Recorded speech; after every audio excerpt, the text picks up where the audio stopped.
Grogan, quarterback. New England Patriots is off to a tremendous start this year. You saw the stats. Now watch him in action, especially when he picks the speedster from Tennessee to throw to, Stanley Morgan, with a remarkable 36.1 yards per catch average. This one, of course, for a touchdown.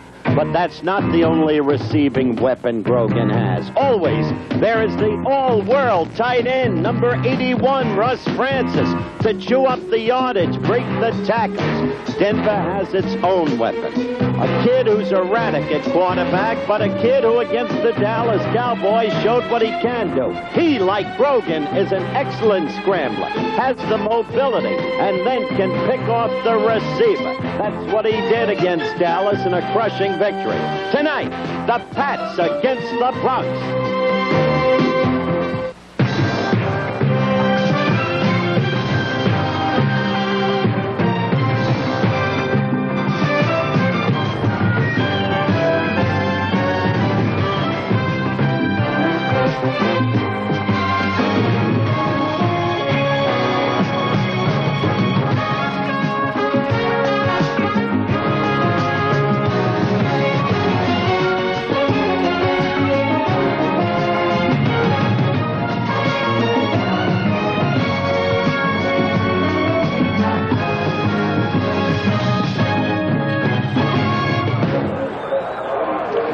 We're live from Schaefer Stadium in Foxborough, Massachusetts.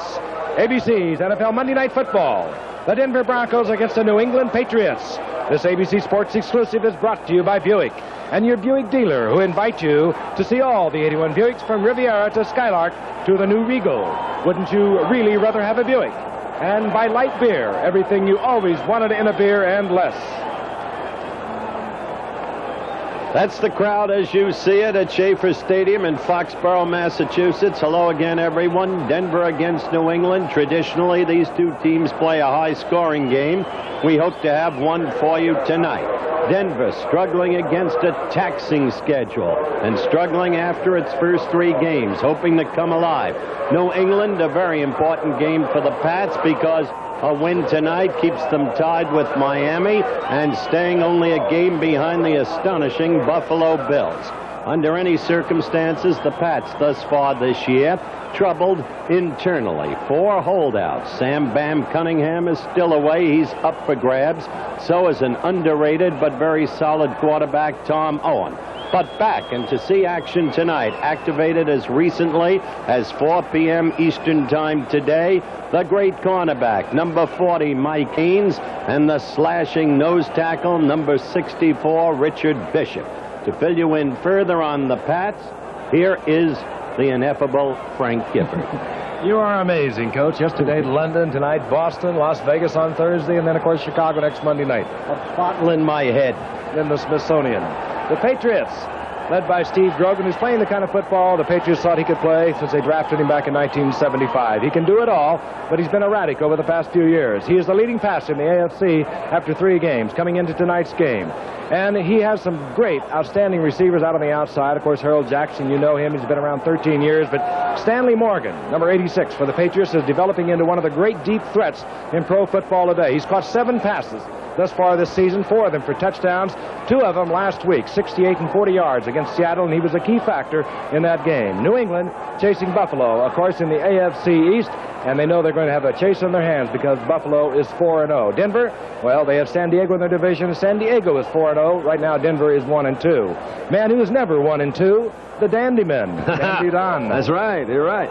Howard, they've had a real tough schedule. You know, when Matt Robinson came to Denver, he was, a lot of folks were referring to him as the Messiah. He's going to lead them back to the Super Bowl. Well, the Messiah's had some trouble. That's a tough schedule. He's also coming into tonight's game with only 4 healthy running backs, and that's not going to help a lot. You know, it's kind of incredible that a guy could play 3 ball games in the NFL and not throw a touchdown pass. Well, he hasn't done that yet. He's a good runner. We may see a lot of that tonight. But if he doesn't get the ball in the air, it's always good to know that somewhere standing back there in the wings is the ever-reliable Craig Morton. And Craig is still around. He's noted as maybe the most pure passer on the team, but the leader, at least for tonight, is their quarterback, the new offensive captain, Matt Robinson. And Frank's going to get us kicked off. Frank, let's get it going. All right, set to go. it appears we'll be close to a sellout crowd here in New England. The game was not sold out 72 hours before. Consequently, there is a television blackout in the area. And as you can see, the Denver Broncos have won the toss and set to kick off. Will be Mike Rubach. He does the kicking for place kicker John Smith, and dropping deep for Denver. Looking back down at the goal line, Larry Brunson recently picked up there. He's been around for some time, led the league last year actually with Oakland, returning kicks.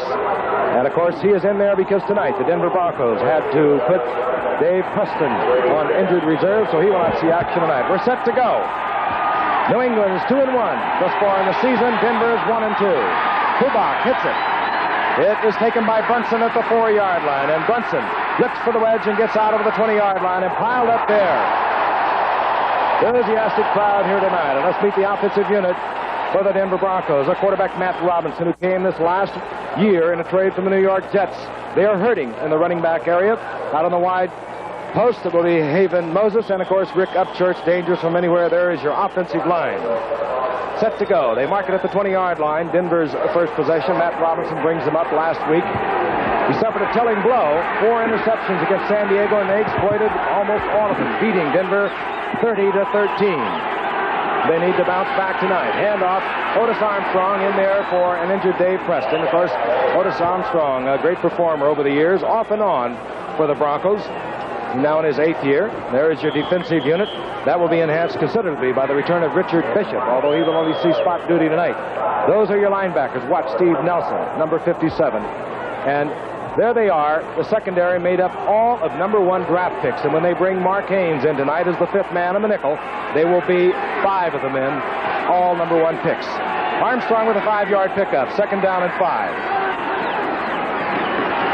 Robinson off Armstrong, big opening. Armstrong out over the 40-yard line. He'll have the first down, bobbles the ball. And they say no, they'll bring it back. Armstrong was down at the 40, hit there by Tim Fox. It'll be first down Denver, and they'll mark it at the 41-yard line. There he is, a great All-American at Purdue. Back a few years ago, he led the National Football League in rushing in 74, as a matter of fact, with 1,407 yards. And let's look at the quickness again. He just stopped and right the line, Frank. A little delayed draw. Big hole right there.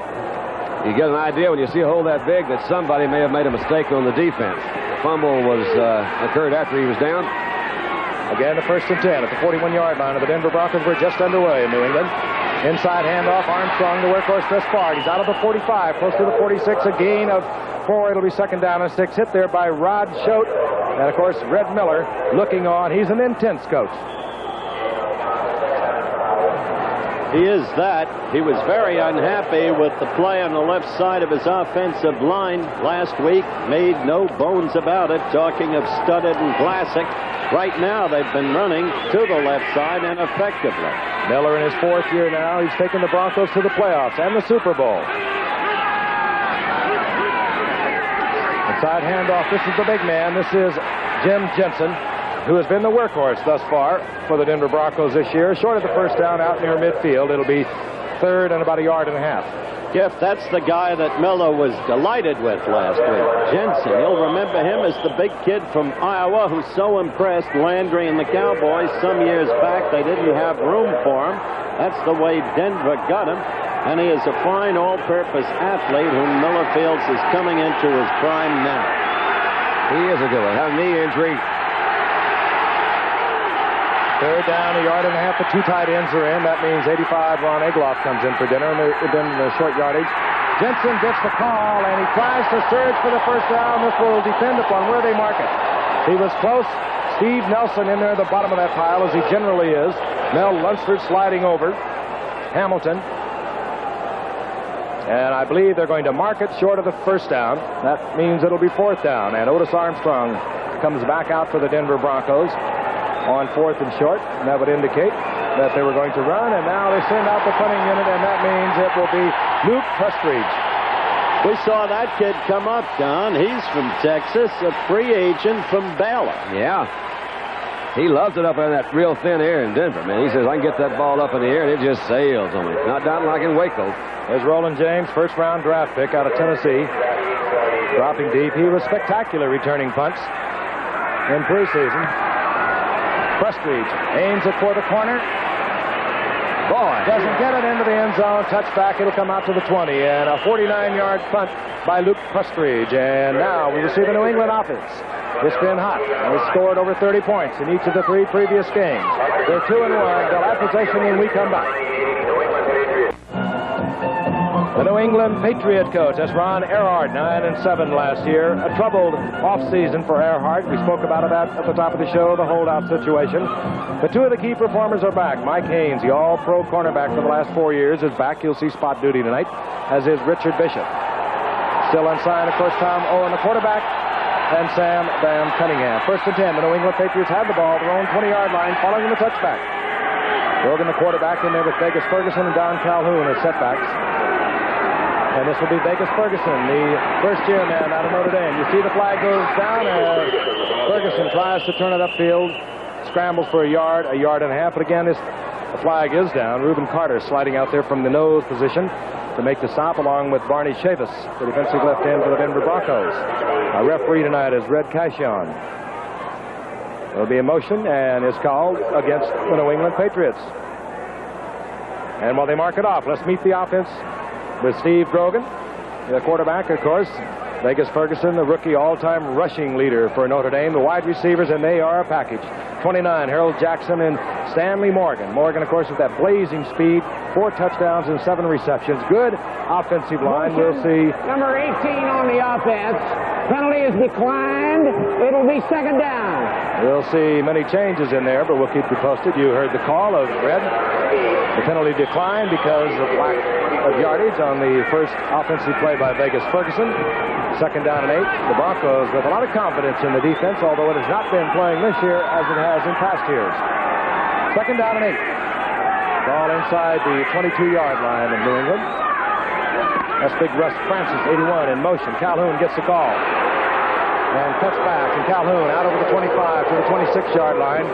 It'll be 3rd down and 4. Defensively, Denver will stay in their 3-4 much of the time. They might slip into a 4-3 and bring in Don Latimer to go with that 3 you just saw. The linebackers, well, Randy Gradishar, Jackson, Rizzo, and Nairn are in there. They would like to have Bob Swinson, who means so much to this defensive unit of Denver, but he cannot come back until after tonight's game. He's been on the injured reserve with a broken arm, Bob Swinson. So it's Nairn for Swinson tonight. Andy Johnson and Chuck Foreman come in, as they do in the passing situation for New England. Grogan down. Grogan dumped by a blitzing Tom Jackson, the speedy little outside linebacker for Denver, who at times appears to be all over the field.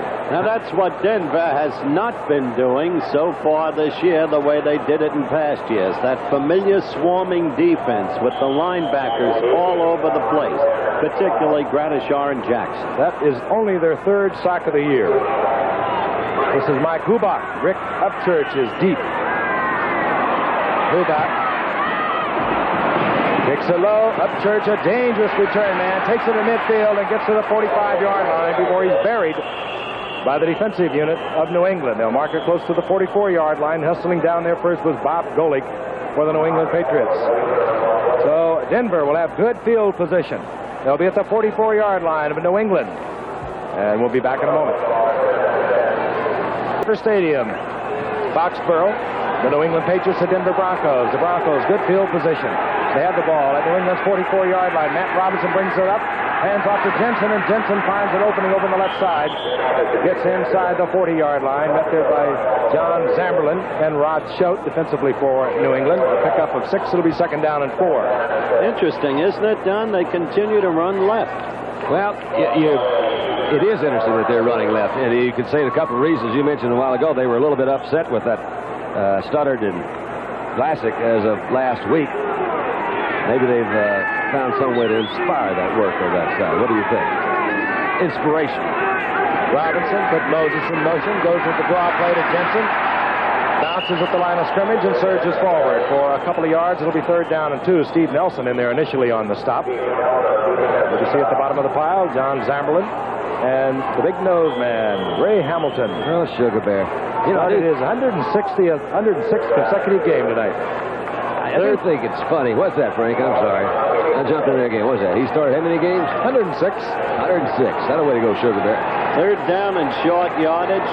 Robinson won't hesitate to run with it himself. He is an excellent scrambler. Moses is right. Rick Upchurch, top of your screen. Those are the receivers. Otis Armstrong gets the call. Armstrong turns the corner, has the first down and more. And he turns on that burst of speed, and he can really accelerate. He gets down to the 16-yard line. Ray Claiborne upsets him there. First down, Denver. I want to tell you, number 85, Ron Egloff, Dandy, as you call this in replay, watch his downfield block. Egloff is right out there. It looks to me that Nelson got tied up from his linebacker position, couldn't get over. It's a fairly good block by Haven. He's not going to hurt anybody real bad with his block. But you see big number 65 that came out. He was out there in front of him, too. That's Glenn Hyde. He had a good block. It was Glenn Hyde, not Egloff. I misread the number. Easy to do from up here. On the first down, Hamilton jumps off sides, and that'll be marked off against New England, unless he should be drawn off, and I think he was. They say, man, he was quick. Procedure call going against Denver. Hamilton drawn offside. That will make it first down and 15. Defensively overall thus far, Denver is 13 in the AFC. False start. Number 64 on the offense. Still first down. That, of course, Bill Bryan, the center. Offensively, Denver overall 9th in the AFC after 3 games. Neither team has thrown the ball thus far. On first and 15, again, they stay on the ground. Handoff Otis Armstrong, and Otis scrambles and works his way down to about the 18-yard line for a gain of 3. It'll be second down and 12. He really picked that yardage. You see Tim Fox, 48, coming there. Fox is the guy that's known as a real hitter back in the secondary. And he's not very big, and he gets hurt a lot. We were talking to some of their PR people today. They said it seems like every 3 or 4 plays they scrape Fox up off the ground, put him back out from the sideline for a little while. He comes back and hits again. Changes strategically for both teams. Rob Lytle comes in. He's a good receiver for Denver. And they call him Mac the Sack. Tony McGee comes in for Mel Lunsford at defensive end, as he so often does. And New England drops into a 4-3. Second down and 12. Ball at the 13-yard line of New England. Robinson to the air. Right in there. Fires a strike over the middle. It's complete to Haven Moses. Touchdown, Denver. And I'll tell you, that was right on the money. And it's good to see Robinson, after last week, with the 4 interceptions, come back like that. It's his first touchdown of the year. That's super. That was right on the money, too, Frank. You're right. A well-thrown ball in between some secondary people right there. As you look at the receiver here, Haven, Robinson throwing to him has an extra motivation tonight, Dandy. He's on national television, and he wants to show the country what he can do. He still resents the way he was treated in New York by the Jets. The hottest foot in the West, Steinfort puts it through for Denver. And Denver is on the scoreboard. They lead 7-0 with 7:39 remaining here in the first quarter. First pass of the ball game. 6 points for Denver. We'll be right back. Matt Robinson has hit Haven Moses. Denver out in front 7-0. Set to kick off. Fred Steinfort. Horace Ivory is deep for New England, and they try to keep it away from Ivory. He has been so hot, particularly against Seattle, and the ball goes to Courier, and Courier gets up out over the 30 to the 33-yard line. So it'll be second possession now for the New England Patriots. They kicked it correctly. Ivory picked up 150 yards kick running in that last game, Frank. And the first time Horace Ivory has returned kickoffs as a professional. This his 4th year. I just never figured how you train guys to do that. You know, I mean, some of them just seem to be able to do it real well. They must put them on a freeway and in a blindfold. That's the best way to train them. So doesn't that feel good, son? First down, New England. Look out, Calhoun, and he gets back almost to the line of scrimmage. Might have got a yard. Ran into one Bronco right in the middle of the backfield there, coming across the line of scrimmage.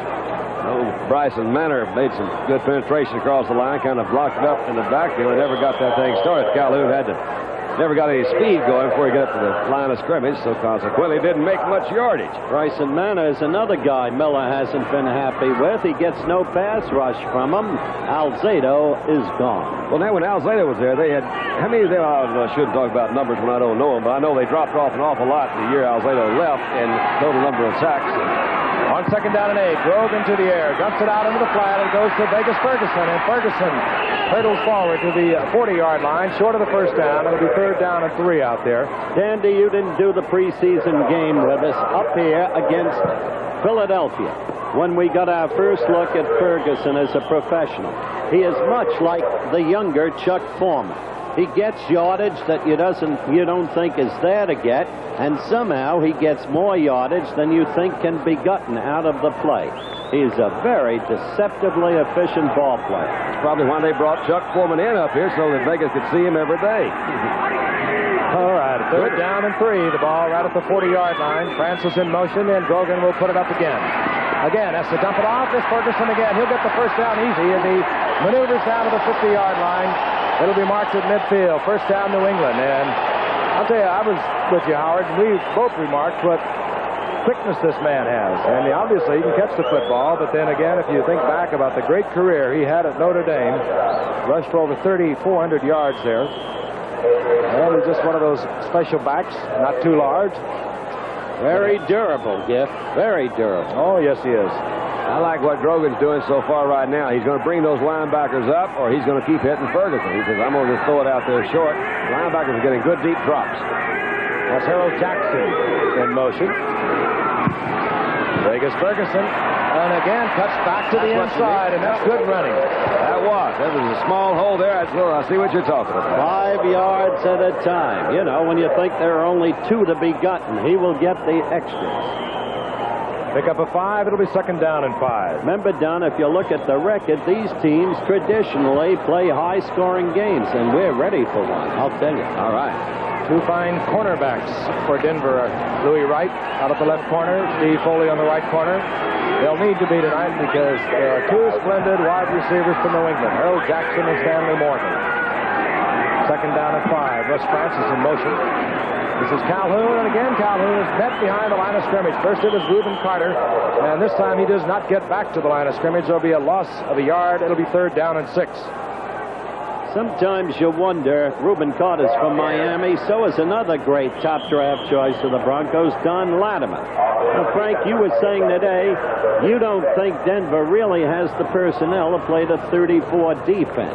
Why? Not so much that they don't have it. I think they have the super personnel to play a 4-3 where they could get Latimer in there more. And that's the point I was leading to. Latimer would be in there, also from Miami. And now they go to their 4-3 on 3rd and 6. Grogan and wide open is Morgan. He'll have the first down inside the 25-yard line. And Louis Wright was covering him man for man. Louis Wright with great speed, but he knows that you have got to respect Stanley Morgan, one of the best in the league, and getting better. Hey, you can see Jackson come in, the linebacker. You got a little linebacker blitz, man to man, but you're right. That ball was also well thrown. Grogan has thrown 3 balls a bit short, but that was a well-run route. Louis Wright couldn't cover him much better than that. You want to protect that deep pass, and you got Stanley Morgan coming out there with the speed that we talked about earlier. You're going to respect that. Well, you hit it on the head, too, Don.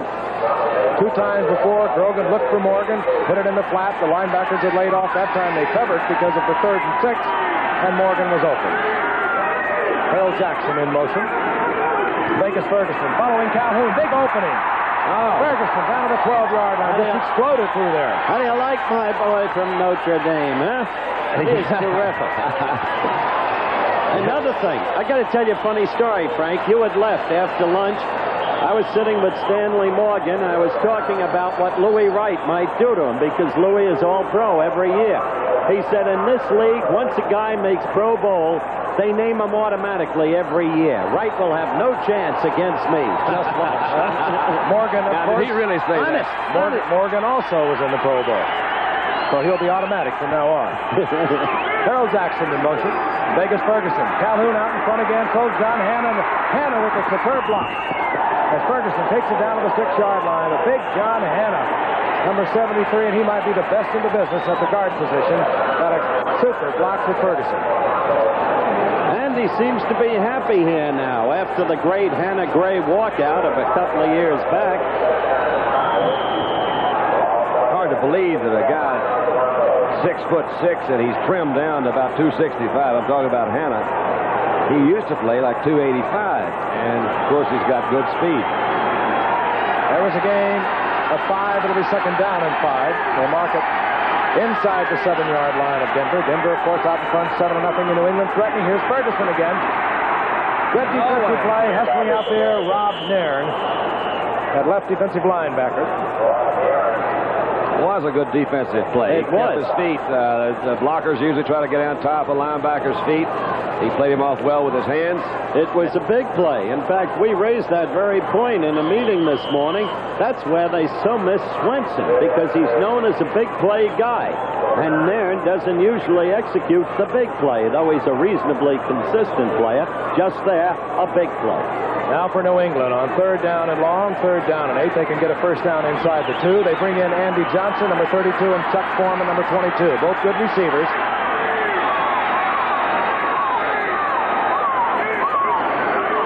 Brogan puts them all in the pattern. Fires in the end zone, intended for Russ Francis. Incomplete. That was really unusual defensive coverage. They had 3 backs out with Francis, and was that Jackson, I guess, out there? Trying to get him on a down and end move. He had Jackson come in on a motion route. You see, going back to the outside. However, that was not Jackson. That was Chuck Foreman, I'm sorry. They tried to come through on a down end move. They had 3 defensive backs. Rob Nairn back Once there. again. Yeah, with Russ Francis, and we are going to see John Smith. He is 5 of 6 thus far in this young season. His counterpart, Steinfort, with Denver, is 6 of 6. 26-yard attempt for John Smith. He got it. New England is on the scoreboard. We have 1:27 remaining in the first quarter, a rapidly paced first quarter. And Denver is out in front 7-3. We'll be back at Schaefer Stadium right after this message. And you talk about the vagabond life of pro football. He started with Denver years ago, then he went to Kansas City, went to New England, now he then went to Oakland, and they just activated him once again at Denver. And set to kick is Mike Hubach. He took the long way home. Hubach hangs it high, and this will be Brunson at the goal line. He bobbles it for a moment. Brunson slips at the 20-yard line, gets up to the 21-yard line. And Denver will have their second possession, and they look very crisp in that scoring drive a few moments ago, and they have had trouble hanging up the points. Matt Robinson on his first completion, touchdown. Haven Moses last week against San Diego. As I mentioned, it was a bad day at Black Rock for Matt Robinson, but he's come back with his very first touchdown pass of the young season. Armstrong has carried the ball 50 yards on 5 attempts for Denver thus far. This is Jen Jensen, and Jensen met at the line of scrimmage, and that big 230-pound fullback bulls his way for a couple. It'll be 2nd down and 8. Ray Hamilton sliding out there defensively for New England. Scoreboard clock ticking off the final seconds here in the first quarter. Once again, New England 2-1 on this season, chasing Buffalo, who's 4-0 in the Eastern Division of the AFC. Denver 1-2, chasing San Diego, who is 4-0 in the Western Division of the AFC. 2nd and 8. Otis Armstrong. And Armstrong out over the 25 to the 26-yard line, where it'll be 3rd down and 5. Richard Bishop has come into the ball game. There he is, number 64. He's from Ohio. I characterized him as a slashing nose tackle, which he is. Very important figure in the New England scheme of things. He thought he was going to be traded to Cleveland during his holdout period. The Browns were after him, but they weren't willing to relinquish that which New England wanted. And that will be the final play for the Denver Broncos as time expires here in the first quarter. Look at Russ Francis on the phone. And when we come back, Denver will have a 3rd down and 5, the ball at their 26.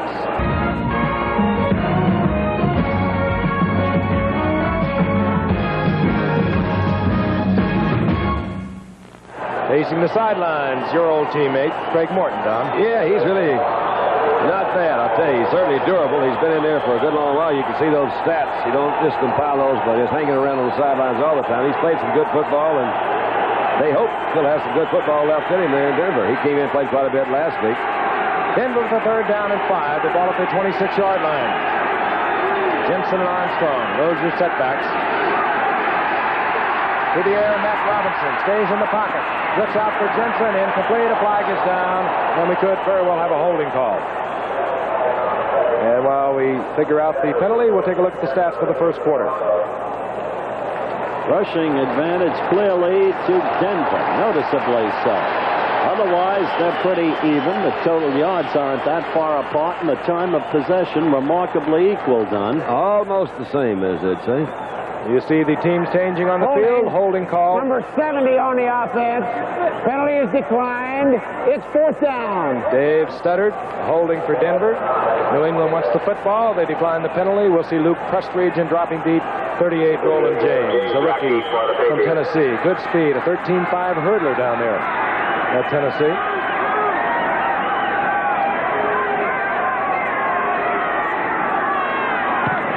Prestridge. And it doesn't turn over. Good coverage. James buried under the coverage at the 33-yard line. Quick reminder, 1:30 Eastern Time over most of these ABC stations. Regional college football featuring Ohio State and UCLA. Of course, Art Schleister, the Heisman Trophy candidate, the quarterback for Ohio State. UCLA, of course, 3-0 in their young season. And, boy, if you remember 1979, Ohio State won a 17-13 game in the final 42 seconds, and Schleister, the Bucks' brilliant quarterback, took him 80 yards on the final TD drive. It was really a game. He completed 6 of 6, and he hit 5 different receivers. That's Ohio State and UCLA and other regional games coming your way on Saturday. New England has the football. They bring in Horace Ivory, number 23. He's in there with Don Calhoun as setback. Russ Francis moves in motion on the 1st and 10, and this is Calhoun. Calhoun is buried by Nairn out on the right side. He picks up 3. It'll be 2nd down and 7. The example where Nairn that time didn't force the play quite as well as you'd like to see at linebacker. There's baseball scores there. The Birds of Baltimore don't give up. They won the first of 2, and that was Dennis Martinez. They're leading in the second one with Steve Stone. St. Louis topping Montreal in a key one, but Chicago leading Philadelphia in an equally key one. 2nd down and 7. Steve Grogan, who calls most of his own plays, puts Jackson to the right, and then he motions him back left. Play action. Grogan, Francis. And the big tight end struggles to a 1st down out over the 45 to the 47. It'll be 1st down, New England. And Francis, by the way, playing with a very sore set of ribs. That is true, but he is playing, and I tell you, you bring him down one-on-one, you're bringing down a truck. And it was Gradishaw who brought him down. Wes Francis, 6'6", a 242-pounder. He can do it all. And New England, very fortunate. They have another fine tight end who filled in when Francis could not play, Don Hasselbeck. He's also big, a 6'7", 245-pounder. On the 1st and 10, Grogan to the air. Over the middle, Ivory. Oh, that's nice. Horace Ivory close to a 1st down, and he leaves the football and is quickly pounced on there. Moved by Brock, by the center, Pete Brock. Another ex-first-round draft choice, a super athlete. The Pats have personnel coming out of their ears. Hey, a lot of this team, Howard, as you well know, made from a Jim Plunkett trade when they got 4 draft picks plus Tom Owen, 2 firsts in 76, a 1st and a 2nd in 77. They got Pete Brock, Tim Fox, Ray Claiborne, and Horace Ivory. Not too shabby. Not too shabby. Not too shabby. Plus they got Mike Haynes with their own 1st. 2nd and short. Calhoun waits and watches it develop.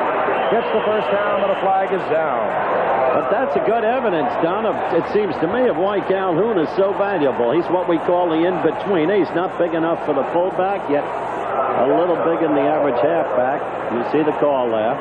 And he's quick. Very quick. Yeah, and he's it's always nice when you've got that guy that's back there that also doesn't mind going up there and blocking every now and then. And Calhoun has done that fairly well in his career, particularly when he's got a guy like Ferguson back there with him. He had a holding call. Is that what that was?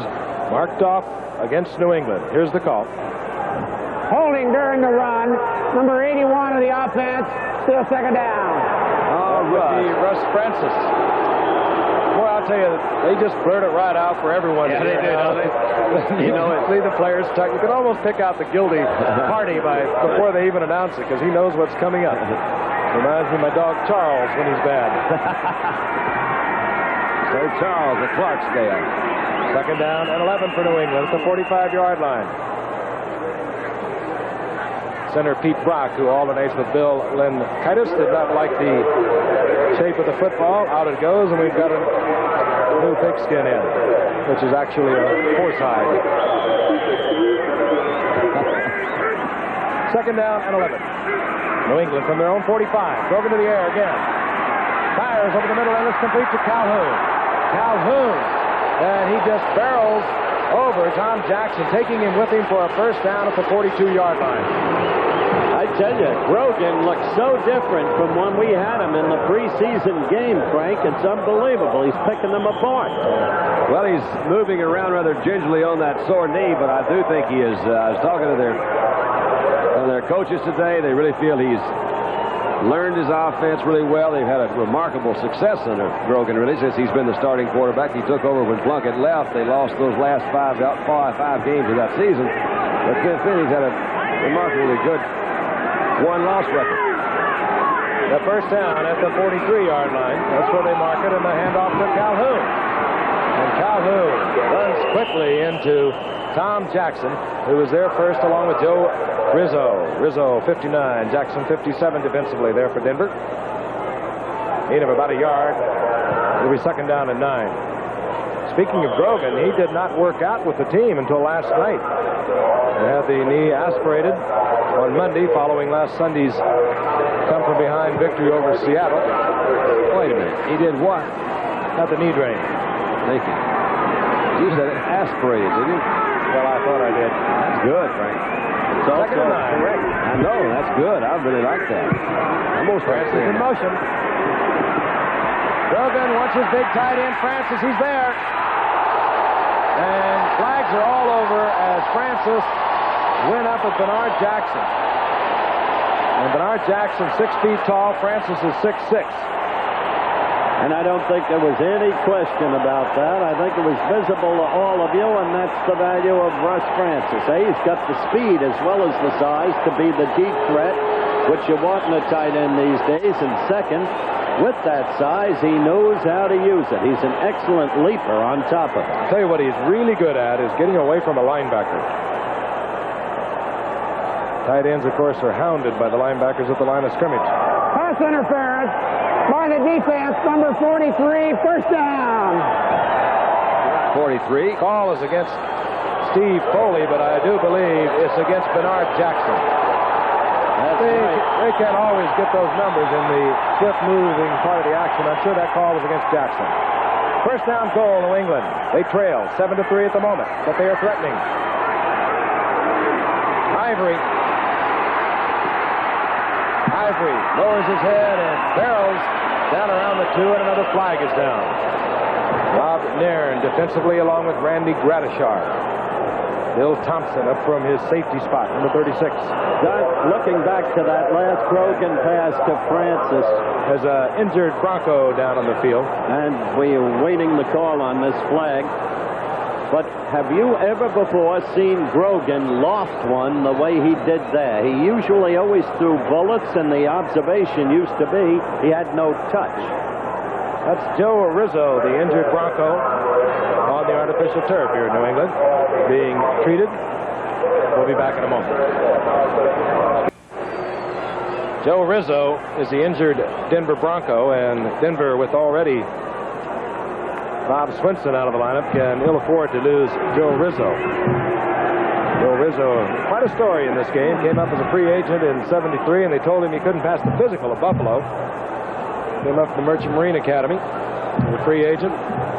Made the Broncos in '75, and really made it during the '74, rather. Really made it during the players' strike, and he looks like he's testing it rather gingerly. There was a clipping call on the play. We do not know whether it was against Rizzo. Calhoun was called for tripping by New England, and the ball has been moved back to the 21-yard line, where it'll be first down and goal. There's the importance of this game to New England. As you look at the AFC East, Buffalo all by itself. Chuck Knox, just astonishing. Miami and New England. In the Central, Pittsburgh and Houston going at it. Two punishing teams. You don't need to be told about them. And Cleveland hanging in. In the West, it is San Diego Yet Denver, with a solid ball club, must have tonight's game. Thus the importance of it. If Denver is to stay in the race, they can ill afford the loss of that man, as Frank has told you. He'll be replaced by Larry Evans. Joe Rizzo will try and get a more complete report on the nature of his injury. Meanwhile, New England has the ball. Following the penalty, the clipping call, they'll have the ball inside Denver's 21-yard line. First down and goal to go. And Grogan puts Jackson out to the left, Morgan to the right. Vegas Ferguson, Don Calhoun are the setbacks. Firing into the end zone, and Francis could not hold on at the back of the end zone.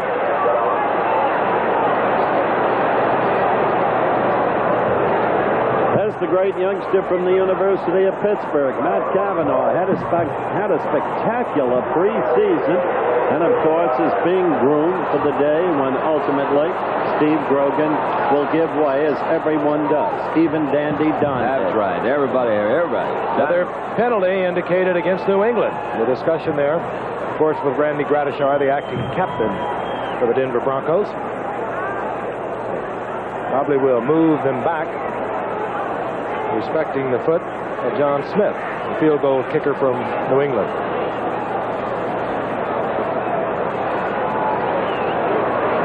Illegal motion, number 86 on the offense, still first down. Stanley Morgan, wide receiver, illegal motion. And the ball is now back inside the 26-yard line, first down and goal. We just received word, too, that Horace Ivory has a bruised left shoulder. His status unknown at the moment. Ivory, of course, the New England running back. Earhart's burned up. I don't much blame him. From a first and goal to 5 to the 25, he's going in the wrong direction. Top of your screen, number 29, Harold Jackson, like Morgan, a dangerous receiver.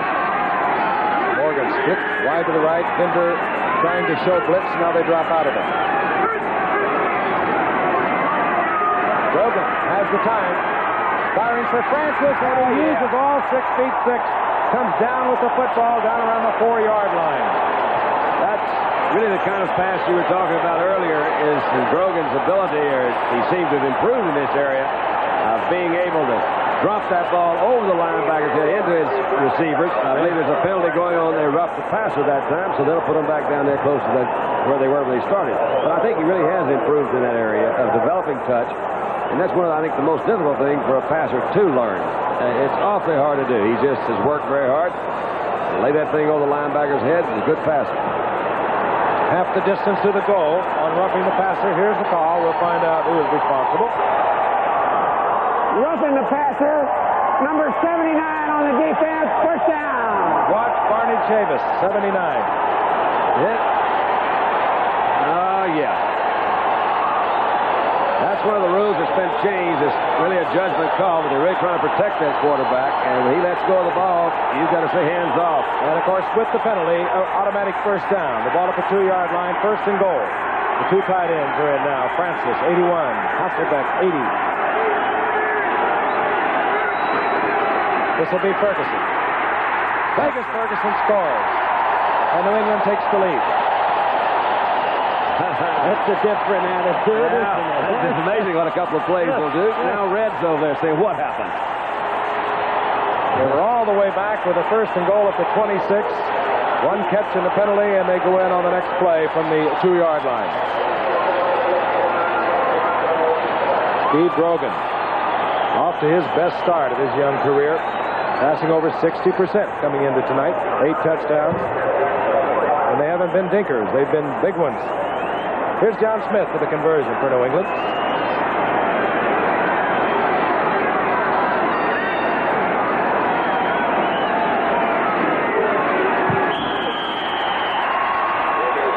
It's good. John Smith has put New England on top with the conversion, 10-7. 10:25 remaining here in the first half. We'll be back in a moment. New England at one point down 7-0 has taken the lead. They lead 10-7. Mike Hubach, the kickoff for New England. He does the kickoff score. John Smith, the field goal. Taken there by Brunson. Short kick. Brunson tries to get to the outside and moves out to the 25-yard line, where Denver will have a first down and 10. There he is, a fifth-round draft pick back in '75. He didn't go any higher because there was a little bit of suspicion that he might have had something wrong with his back at the time. And he came in, took over for an injured Plunkett. Plunkett, of course, traded to San Francisco with, and of course, the players we named earlier all have made up a team of super personnel, the New England Patriots. And Grogan is turning into a fine quarterback. Denver at the 25-yard line. Robinson on first down, through the air. Nice throw to big Riley Odoms, and Odoms is out over the 45-yard line to the 47. His ninth reception of the young season. Well, you're seeing two very special tight ends tonight. Riley Odoms, that man is unquestionably the finest athlete on the Denver team, himself a #1 draft choice in the past. And watching Odoms and that great catch by Francis that set up the New England score, you're seeing two of the best there are at what they do, without question. Throw Dave Casper and Billy Joe Dupree in, too. They're all of the same cut. Odoms, with 72, has averaged 38 receptions a year. He gets the first down out at the 47. Robinson again on first down. He likes first down. Overthrows Rick Upchurch. Oh, he did, too. And Robinson went down. Julius Adams in there popping Robinson as he released the ball. It'll be second down and 10. You believe that National League pennant race, folks? Montreal has tied the Cardinals. They're in the 9th. The Phils have tied the Cubs. They're in the 9th. Neither team giving ground. Houston in the West remains amazing, inspired by J. Rodney Richard and his return to the team in spirit and presence. Egloff, number 85, in a tight end for Denver on second and 10. New England showing blitz. And he saw the flag go as Jim Jensen goes over the right side. It was Julius Adams defensively for New England who stepped off sides. Mike Hawkins made the stop on Jensen downfield after Jensen had picked up about 7 yards. This will be an interesting decision on the part of Denver. Do they take the yardage gain by Jensen, or do they take the 5-yard penalty and maintain a first down?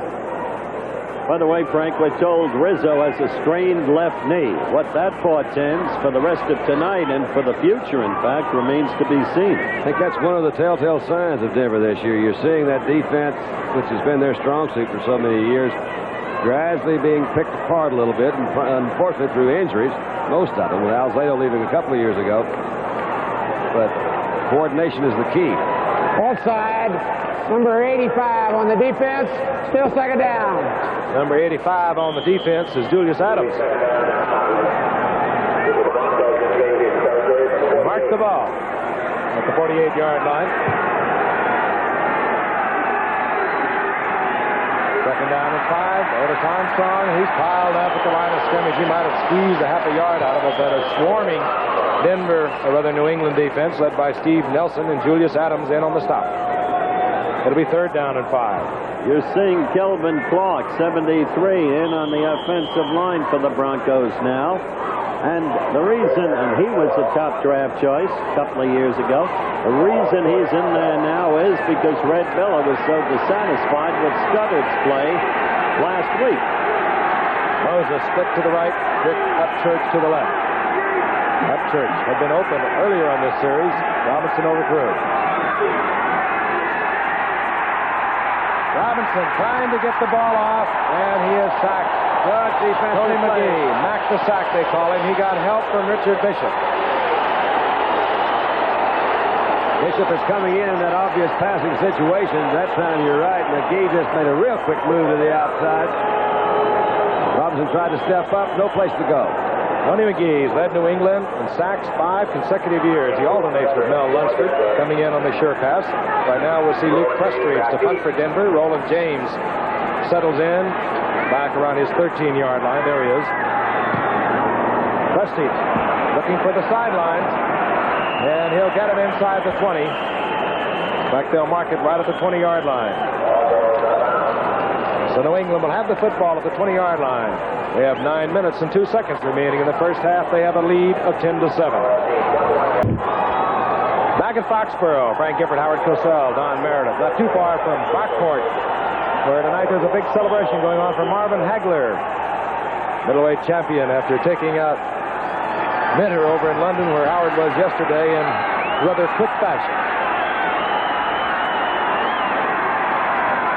Brockport against Brockton, Massachusetts, home of the Rocky one. On 1st and 10. New England with the ball, hands off to Ferguson, and Ferguson pecks along the line of scrimmage, gets a couple.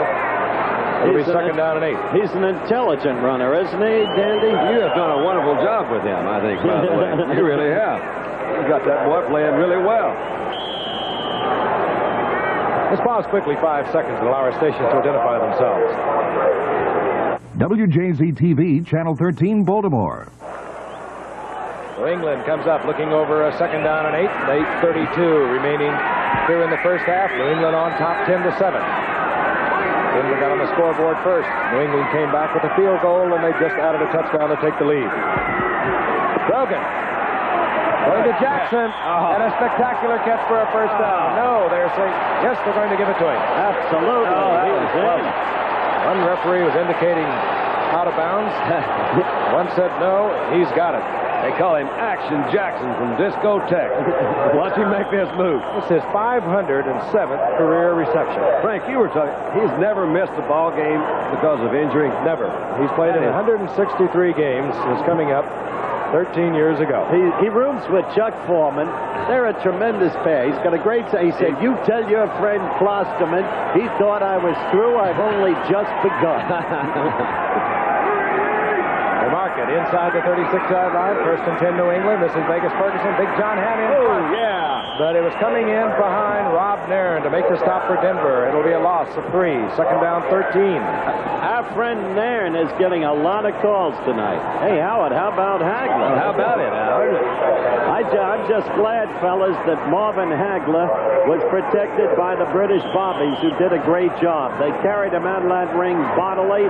One of the most disgraceful exhibitions of fan violence I have ever seen. I was wondering who was protecting you down there. Nobody. Oh, no. Oh, come on. Emmy must have had an umbrella over you. Emmy wasn't there. Charlie Lavery of ABC Sports was under the table. Go ahead. 2nd down, 14. Grogan with a lot of time. And he is running on a very sore knee.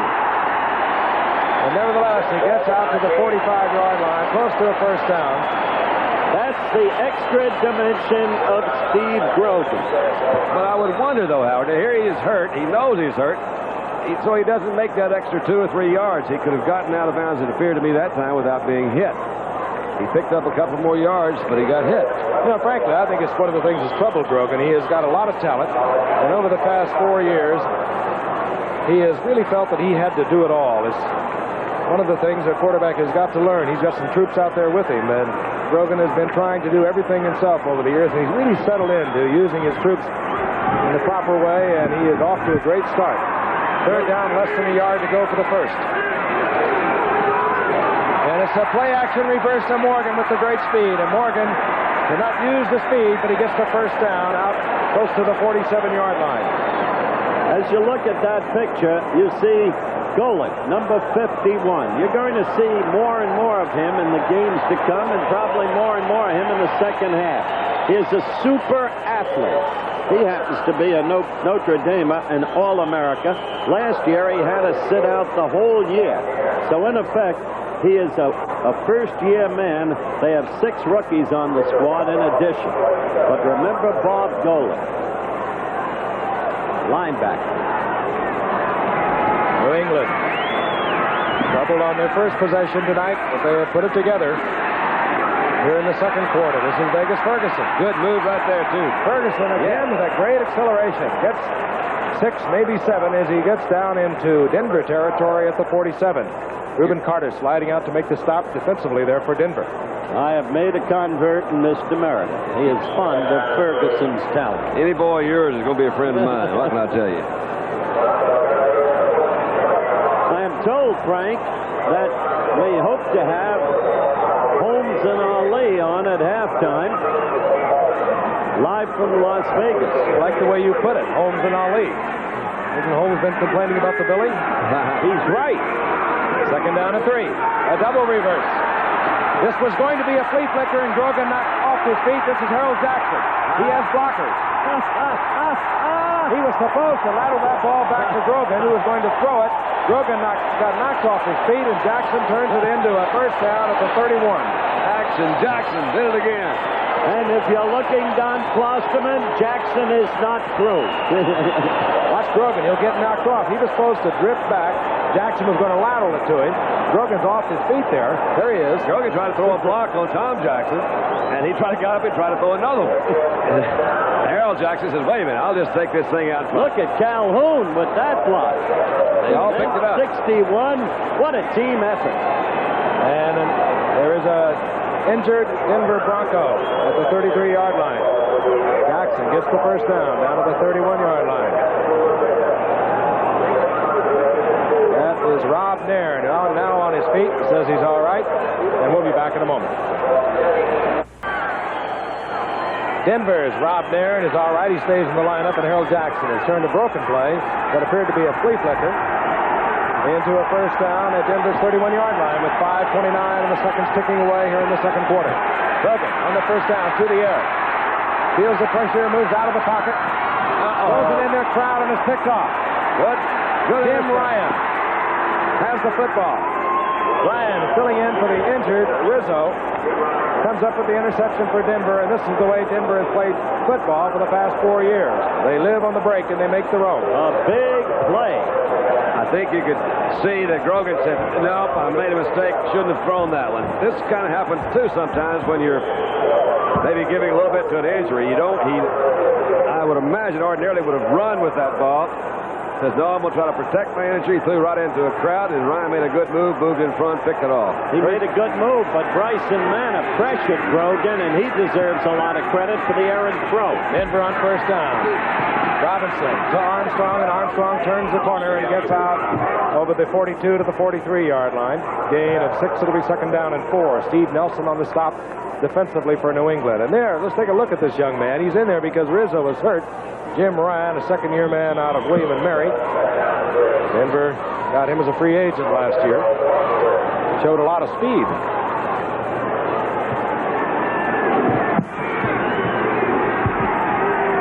Second down and 4. They mark it closer to the 43 than the 42. Inside handoff, the big man. Jensen gets the call, and Jensen tries to stretch forward for the first down. He's close to it. Bob Golick in now, number 51 defensively for New England. Out comes Don Zamberlin. Told you you'd see more of Golick, Frank, and he's only just begun. Denver gets the first down. 4:24 on the clock, and the clock is moving. The Patriots over Denver 10-7. Very important game for these two teams. They have leaders in their division, both of which are undefeated. Buffalo and San Diego. And a movement by Matt Robinson draws off Julius Adams. It'll be a procedure call against Denver. Pair of flags down. You got Otis Armstrong jumping a little bit early back there, too.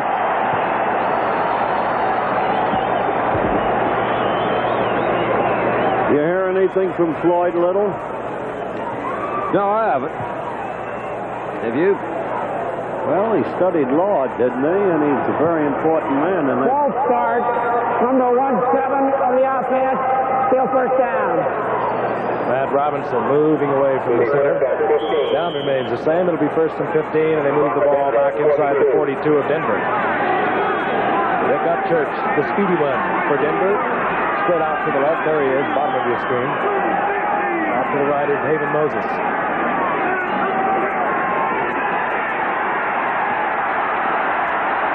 Flag is down as Robinson tries to cram it into a crowd to Riley Odom. Yes, good coverage back there. mistaken throw. Mike Hawkins stepped in front of that ball and deflected it away. And holding will be called against Denver. Almost inevitable when you back that long and they got to protect you.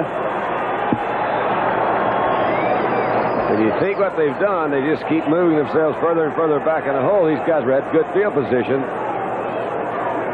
Score is 10-7, only 3 points back. They've got to make some moves now to get there. Holding number 71 on the offense. Still first down. Big Claudia Minor over in the right tackle spot. Holding for Denver. The down remains the same. Right now we have a first down and 25. The ball all the way back inside Denver's 32-yard line.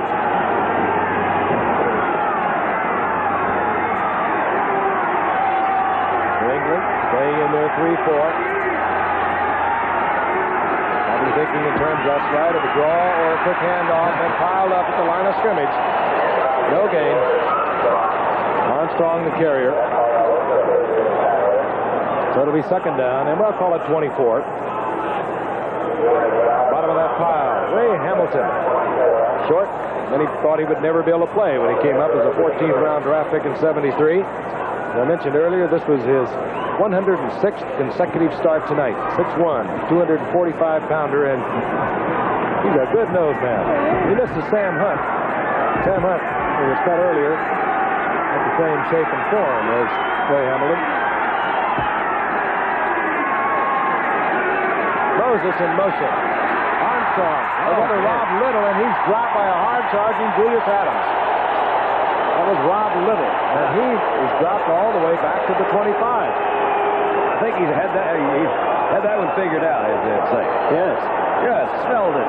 New England looks like a team that's about ready to come on, to play up to its personnel. I talked with Ray Berry about that, the receivers coach, the very great one from the Colts heyday today, and he said, yes, he had the same feeling. They're a spirited team, much more so than they were a year ago, after the Chuck Fairbanks debacle. Lytle stays in with Jim Jensen. Robinson looks over a third down and 31. This is Lytle again. Former All-American from Michigan. Pounds out to the 35-yard line. Close to the 36. It'll be fourth down, and Denver will have to turn it over as we head close to the 2-minute warning. Very conservative offensive play. Well, New England should have stopped that clock, but they let it run down. Yeah, the last 3 times ran into the middle of the line. Well, I guess the way they thought it was going, they're going to be in their own end zone if they weren't careful. 2-minute warning. We'll be back in a moment. 2 minutes remaining in the first half. Denver went on top early in the going, getting on the scoreboard first. New England came back, answered with a 26-yard field goal by John Smith. And then, aided by a tremendous catch by Russ Francis, a couple of penalties, they powdered in from 2 yards out Vegas Ferguson, putting New England on top, as you see, 10-7. Roland James now on fourth down, drops for New England, positions himself about the 25-yard line. Luke Prestridge will punt away for Denver. Prestridge, certainly the biggest punter in the league, around 6'5".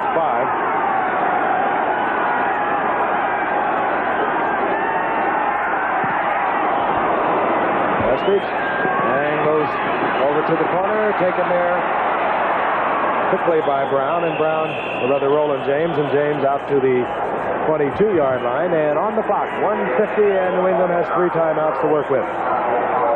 And look at the Montreal Expos coming up with 3 runs. They beat St. Louis 5-2. They now lead by 1 game, but Philadelphia and Chicago in extra innings. The Phils hanging in there. They can still cut it back to the half-game margin that existed before tonight's action. Well, they've made that exciting, haven't they? They really have. Tremendous races in the National League. Stanley Morgan, split to the right, Harold Jackson out to the left. Denver, thinking pass. Hasselbeck in motion. Draw play, Vegas Ferguson. Look to the line of scrimmage, ekes out a yard, it'll be second down at 9.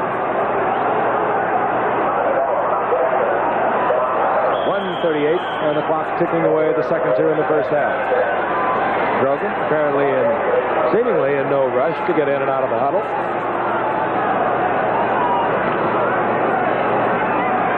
New England on top, 10-7. Jackson from 29, top of your screen. Stanley Morgan, bottom of your screen, 86. Second and 10. Flag is down. Grogan hangs it up for Hasselbeck. Right in the money. And Hasselbeck, who's been spectacular, has the ball inside the 35-yard line. But again, a flag is down at the line of scrimmage. And Bernard Jackson in there defensively. Steve Foley came up with the football. But let's see the call back at the line of scrimmage. Coming back. Against New England. He's not happy, and you can understand it.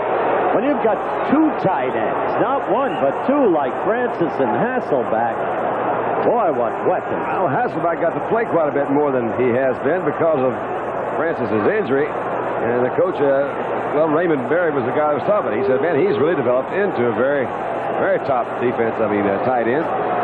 Illegal motion. Number 80 of the offense. Still second down. That's how he got down there so fast. Hasselbeck. Yeah, Hasselbeck just hustled on down there. That negated a 45-yard gain. Hasselbeck with 6 receptions, having replaced Francis when Francis damaged his ribs in the opening game against Cleveland. He has 6 receptions. 3 of those, however, were for touchdowns. Won the game winner last week against Seattle. 1:02 on the clock. New England with a second down and 15. Ball at their 17-yard line. Jackson in motion. This is Vegas Ferguson. Ferguson just stays on his feet out to the 30-yard line. Strong running by this 194-pound rookie out of Notre Dame. Jim Ryan in on the stop defensively for Denver. You would think that their offensive philosophy is they're really trying to protect that 3-point lead. He tried Ferguson first with a run and no avail, threw deep to Hasselbeck. Came back with a penalty, kept it on the ground again. Now his third down is short. Frankly, I don't understand it either. He has 3 timeouts, and the seconds are ticking down. We have less than a half a minute remaining in the half. Ferguson. Big John Hanna out front blocking. Flag is down again. Ferguson close to a first down. Larry Evans, 56, for Denver in on the stop, along with Bill Thompson. I think I saw a clip that time. You saw it.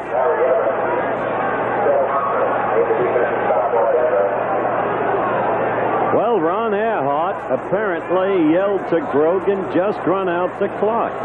He just said it right there. Run it out. That was it. Run it out. Well, it is chilly up here. Well, now I can see that because there's only 20 seconds to go, but it was a different situation about a minute ago. No, they had 2 minutes to play. I don't understand it. That's negative rather than positive. Well, maybe, but maybe just... Ferguson up there close to a first down. They'll bring in the sticks for a measurement. I think I heard 80 on a clip. They got Hasselbeck. Hasselbeck was trying to make up that half-step speed that he needed on the play before. This time he's improving his blocking technique. You folks must know who that man is. Yes, number 84. One of the greatest wide receivers of our time. Struck down in the Tatum incident. Became a quadriplegic. He's fighting back. One of the most remarkable human interest stories. Recently had a birthday. God bless you, Darrell. You've got more than most of us could ever touch. Glad to see you, Darrell. Yeah, you bet. Denver called for the measurement. They wanted to see if it would be 4th down. It would have been a first down, so they take the clipping penalty, and that moves New England back to the 15-yard line. 20 seconds remaining in the half. 6th penalty now against New England for 55 yards. 3rd down, 17. Calhoun gets the call. Gets back to the 20-yard line. Denver wants to stop the clock, and they do with 11 seconds remaining in the half.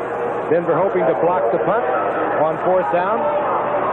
Possibly get a return out of bounds where John Smith might be able to attempt a field goal. So it's 4th down and 12. And out comes the punting unit for the New England Patriots. We'll be back after this message from the National. NFL's all-time punt return leader. That, of course, one of the reasons Denver stopped the clock with 11 seconds remaining in the first half on 4th down. They wanted to see if Mike Hubach, a rookie out of Kansas, could get the punt away, and if he does, can Rick Upchurch run it back. Hubach, 11th round draft pick out of Kansas. Denver playing for the run back. Huback. A pressure punt and a fair catch called for at the 37-yard line. 3 seconds remaining on the clock. Well, they don't have much of a shot, but they had a little shot. That could have been a big mistake by New England. Seems to be a little scuffle down on the field. And, of course, for Denver, I would say the one thing to do is just hang it up there the best you can. Hope you get an interference call. And, of course, the half cannot end on a defensive foul. Denver has the ball at their own 37-yard line. They have brought Fred Steinfort into the game. Now, we have told you about Steinfort for Denver. He kicked one against Dallas of 55 yards. But I don't think Steinfort's foot could reach this. Now, that might be asking a little bit too much. Well, of course, you do. After a fair catch, you get a free kick. Free kick time. You have an option to put the ball in play, either from scrimmage or as a free kick. You don't see this very often. Matt Robinson will hold. He can either punt it or attempt the field goal, and this one is going to be from the 37-yard line. A tremendous distance for anyone. Why wouldn't the holder be offside? 73-yard attempt. And, of course, along the ground, taken there by New England. Tim Fox running it out. And, of course, time has expired in the first half. So the Patriots, in front of a hometown crowd, are leading the Denver Broncos 10-7. Stay with us for halftime action. Back at Schaefer Stadium live, the score here at halftime, the Pats 10, the Broncos 7. Hello again, everyone, and I want to tell you that tonight, in a variation from our usual halftime highlights, we're going to bring you some of the most interesting plays in various categories from the action that took place yesterday. And I should like to tell you that these plays have been selected by our producer and by our director, not by Dandy Don, not by the Gipper, and not by yours truly. In the meantime, may I tell you that our halftime features are being brought to you by Metropolitan. Really stands by you, Metropolitan does, for life, health, auto, home, and retirement. For the best passing and receiving on the day at Three Rivers Stadium, Terry Bradshaw throwing, Jim Smith receiving. 3 times Bradshaw hit Smith. This was the first time. Steal his ball, 3rd and 14 at the Bears 21. Jim Smith, touchdown. And then as the Bears started to fall by the wayside and Bradshaw took total command, this was the next one. 3rd and 8 at the Bears 29. Bradshaw to number 86, Jim Smith, who has a way of getting free. The brilliant one from Michigan. And then, taking still further command on their way to a 38-3 thumping of the Bears, Bradshaw again. This one Smith had a little bit of trouble with. He was all alone, that little fumble, but he picked it off. Bradshaw and Smith. Now, continuing on in our new pattern, for the rushing star of the day, the incredible rookie Billy Sims of the Detroit Lions, who gained 157 yards. His 3rd 100-yard game in 4 games that he has played thus far. On this, he took the handoff from Danielson and somehow gathered in 16 yards when it looked like none would be available. Then, just 2 plays later, his longest run from scrimmage this year. Brought down finally by 59, Matt Blair, and 27, John Turner of the Vikes. And this one was for 52 yards. Then, Steve DeBerg, the passing hero of the day for the 49ers, and the passing hero of the day for the league with the best pass play. Look at Steve, spotting Freddie Solomon. And look at Solomon go. This turned out to be a 93-yard play for a touchdown. And that's exactly why it has been labeled the best pass play of the day. DeBerg to Solomon. Then, for the best defensive play of the day, the place, St. Louis, Missouri. The man, defensive back Carl Allen. This is the way it came about. Eagles ball, 3rd and 6 at the Cardinals' 38. Jaworski back to throw. The ball is intended for Harold Carmichael, but picked off by Carl Allen.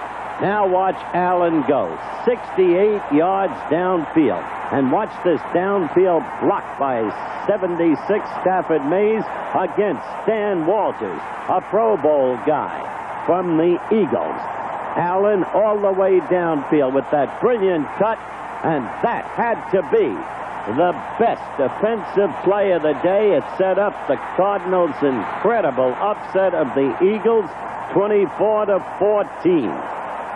Punt returning is always an exciting play.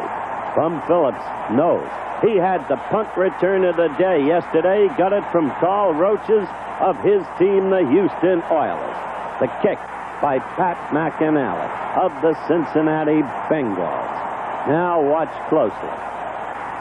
Roaches takes the ball at his own 12. He will go 68 yards, streaking down the sideline with it.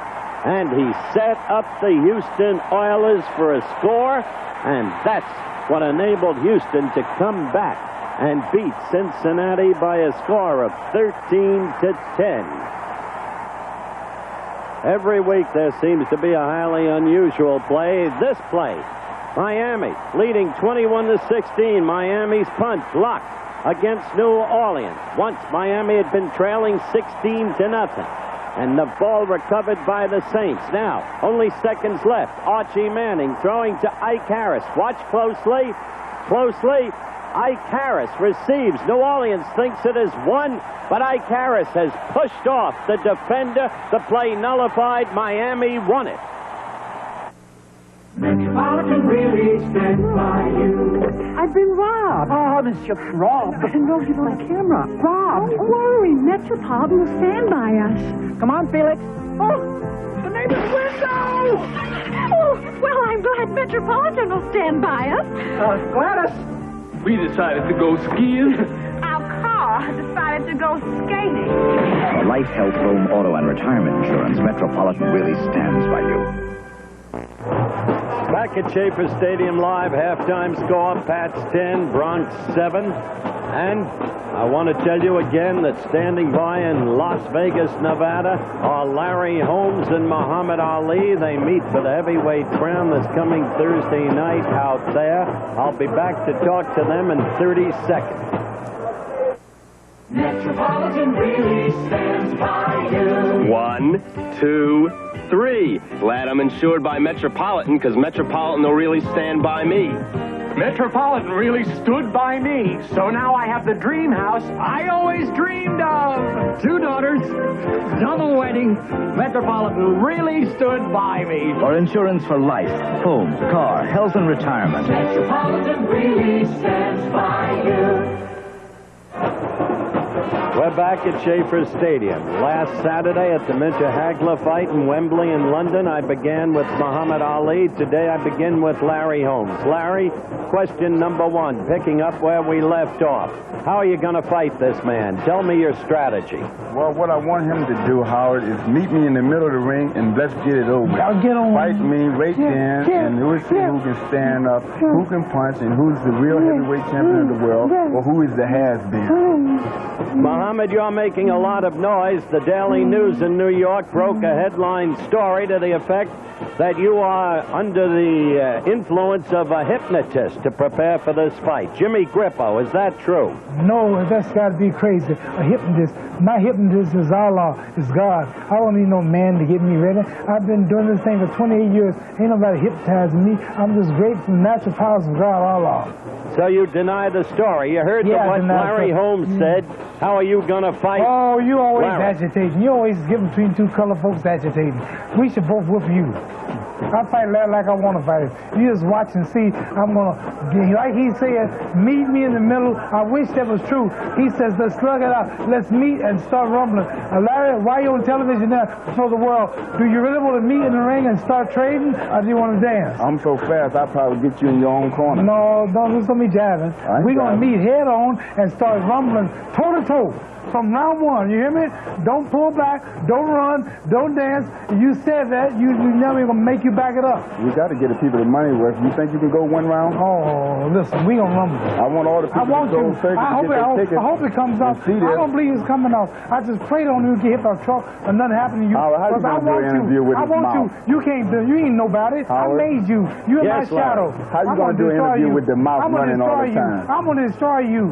You're not going to hurt him, are you, Larry? I'm going to break his neck. I'm going to do it for my mom. My mom told me to knock him out because he said he raised me, and she wanted to know what she been doing all them years. I'm not going to talk about your mama. Don't talk about my mama. Let's leave the mamas out. Please don't talk about the mama. Why don't you shut up and let Howard interview us like gentlemen, like we Because you just too ugly to represent the color folks. I take you. All right, knock it off, both of you. He's just too ugly. I'll see you later in the week. Look how ugly you are next to me. I'm pretty. You too ugly to be a Good luck to both of you. Look at Thank you, Howard. The man ain't got no sense. Show your front teeth. Show your front teeth.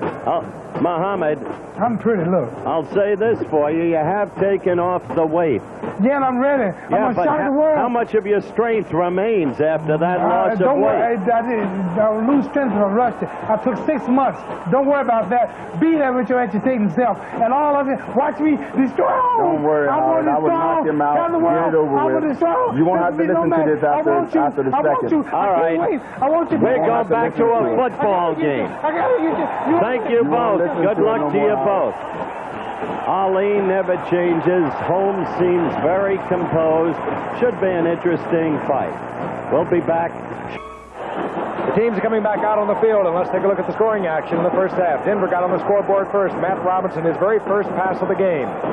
He hits Haven Moses on a terrific strike in between a lot of New England defenders, and Moses gets into the end zone, and New England was on top 7-0. And here was the touchdown that put New England out front. This is Vegas Ferguson, who had a tremendous first half. Spots the daylight, burst into the end zone, and New England went out on top 10-7, and that's the score as we get ready now for the second half. Steve Grogan, as we have talked about earlier, playing on a very sore knee tonight.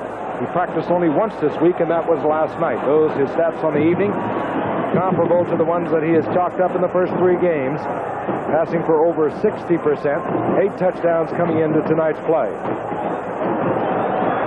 Steve Grogan with the hot hand thus far in the early season for New England. Of course, as we told you also at the beginning of the telecast, activated tonight, Richard Bishop, the fine defensive lineman for New England, who had been holding out throughout the preseason and the first 3 games, as was Mike Haynes, their brilliant cornerback. They have seen spotted action thus far this evening, still holding out, and that's with New England, Sam Cunningham and Tom Owen. Set to go now. Not a sellout crowd, but close to it. And Fred Steinfort sets it up for the Broncos. Deep is Preston Brown, number 87 for New England. The rookie 6th-round draft pick from Vanderbilt takes it at the 4. And finds an opening and almost breaks it and gets out to the 30-yard line. For New England will have good field position. Tackled there by Larry Brunson. There they are. ABC. The kid who just returned that kickoff, Frank, was very highly regarded early in the preseason. Suddenly he got shaken. Right there on that return, he looked like the kid they regarded highly in the very beginning. All through the preseason, Preston Brown had looked spectacular. Then he started misjudging balls, and now he appears to be back on his stride. Gets good field position on 1st and 10. Grogan looks over the Denver defense, hands off to Vegas Ferguson. Ferguson stays on his feet, and he'll lose about a half a yard. Nailed there by Larry Evans, defensively number 56, and number 53, Randy Gradishar. After the first quarter, New England dominated. Earlier, they had been about even in stats and possession time, but there you see the Pats dominating, Don. They really did. They picked it up in the second quarter. But they didn't capitalize as much as they should have. New England once again coming into tonight 2-1 on the season. They beat Cleveland in their opener. They lost to Atlanta, and then they beat Seattle last week. Denver's 1-2. They lost their opener to Philadelphia. They beat Dallas, and then they lost to San Diego big last week, 30-13. Second down and 11. Grogan on a rollout. And again, he's running on a very sore knee, and Grogan sprawls forward out over the 35 to the 37-yard line, short of the first down by a couple. It'll be 3rd down and 2. Really unusual, Frank. That was a called play. You can see he really didn't keep the option of a pass in it. He just tucked that ball under his arm and took off. Fake to Calhoun, fake to Ferguson. Yeah, I hate to get too clinical about it, but last Monday he had 60 cc's of fluid removed from his right knee, a knee that underwent surgery a couple of years ago. He's running around like a kid out there. 3rd down, long 2. Ball marked at the 37-yard line. New England on top, 10-7. Earl Jackson in motion. Ferguson. Oh, and Ferguson is nailed before he can get back to the line of scrimmage. Bryson Manor in there first for Denver. And Denver saying, we've got the football. It's in the big palms of Reuben Carter, and they do get it. Ferguson trying to stretch forward. Popped it up.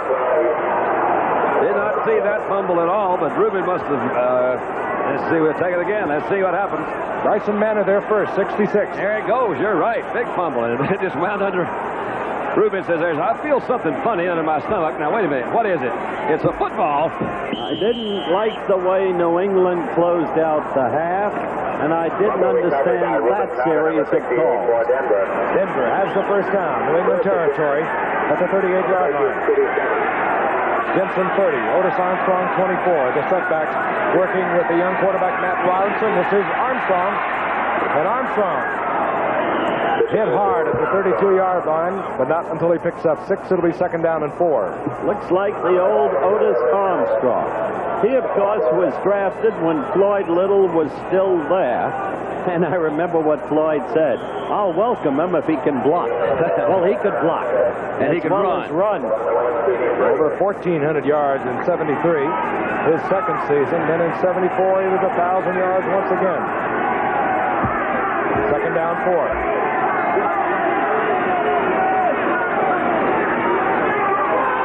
Armstrong once again. Lunsford holds on at the 30, short of a first down. It'll be 3rd down and 2.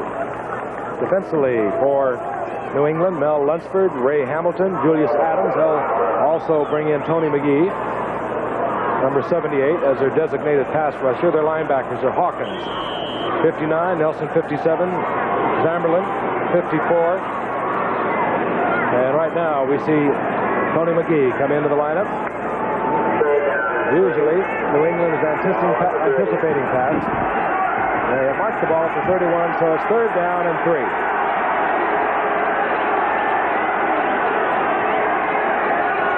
Moses in motion. Wide open. Haven Moses. A blown defensive assignment, and Moses gets inside the 10. Inside the 9, where it'll be 1st down and goal. That had to be a blown assignment. The man was in splendid isolation. Well, he really was. But coming into this game, both of these teams ranked very low in the defensive standings. You've got, I think I'll have to agree, there's somebody's supposed to be out there with Haven.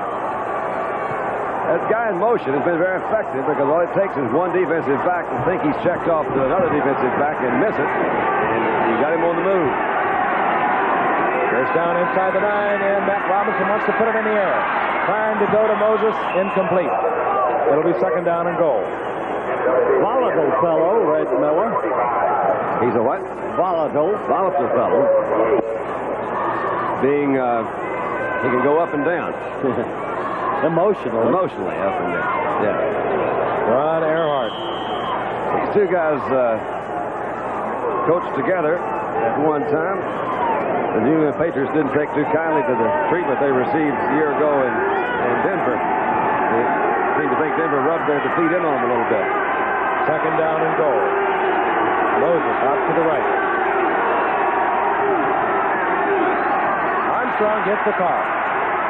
And Armstrong breaking tackles into the end zone. Otis Armstrong running brilliantly tonight. And Denver is going to go out on top. Here's a smile. All right.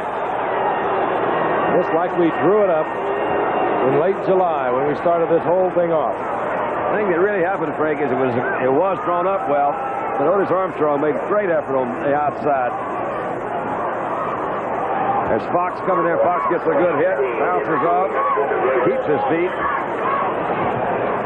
Great effort by Armstrong. A lot of guys had their shot at him. Hawkins missed, Fox missed, Golick missed. Steinfort for the conversion.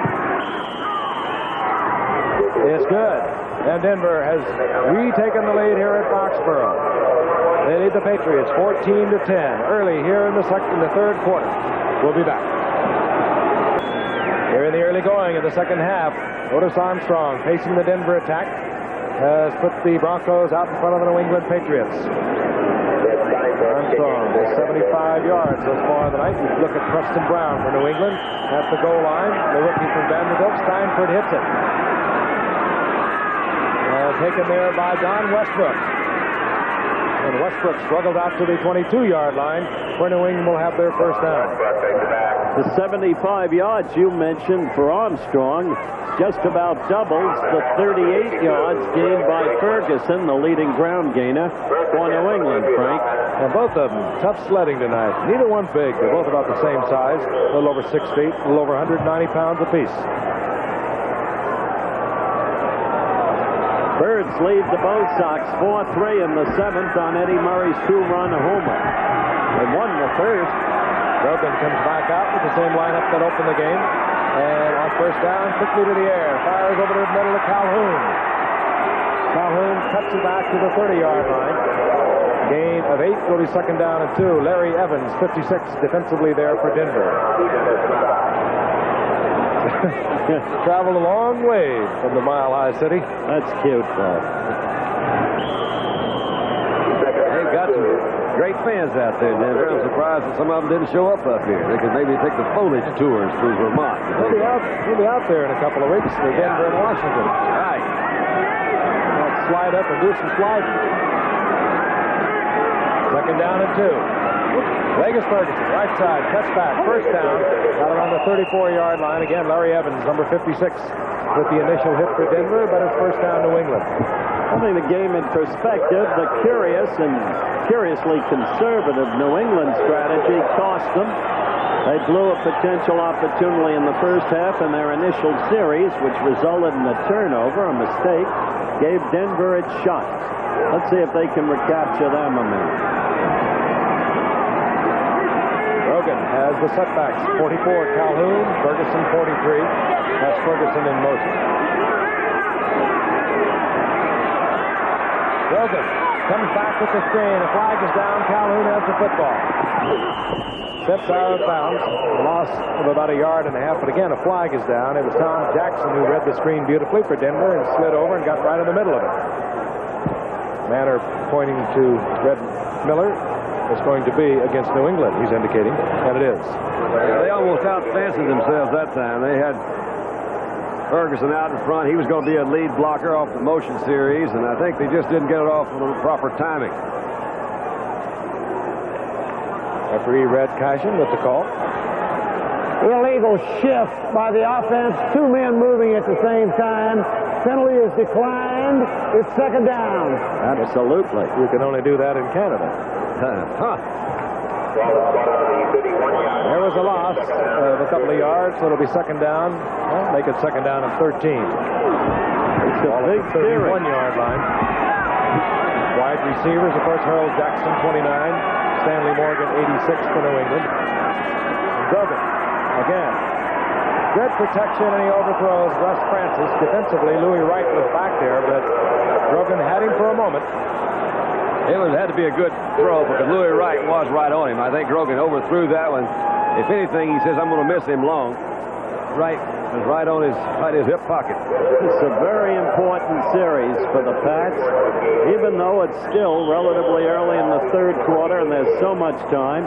This was when New England wanted to reestablish the domination that they had shown throughout most of the second quarter.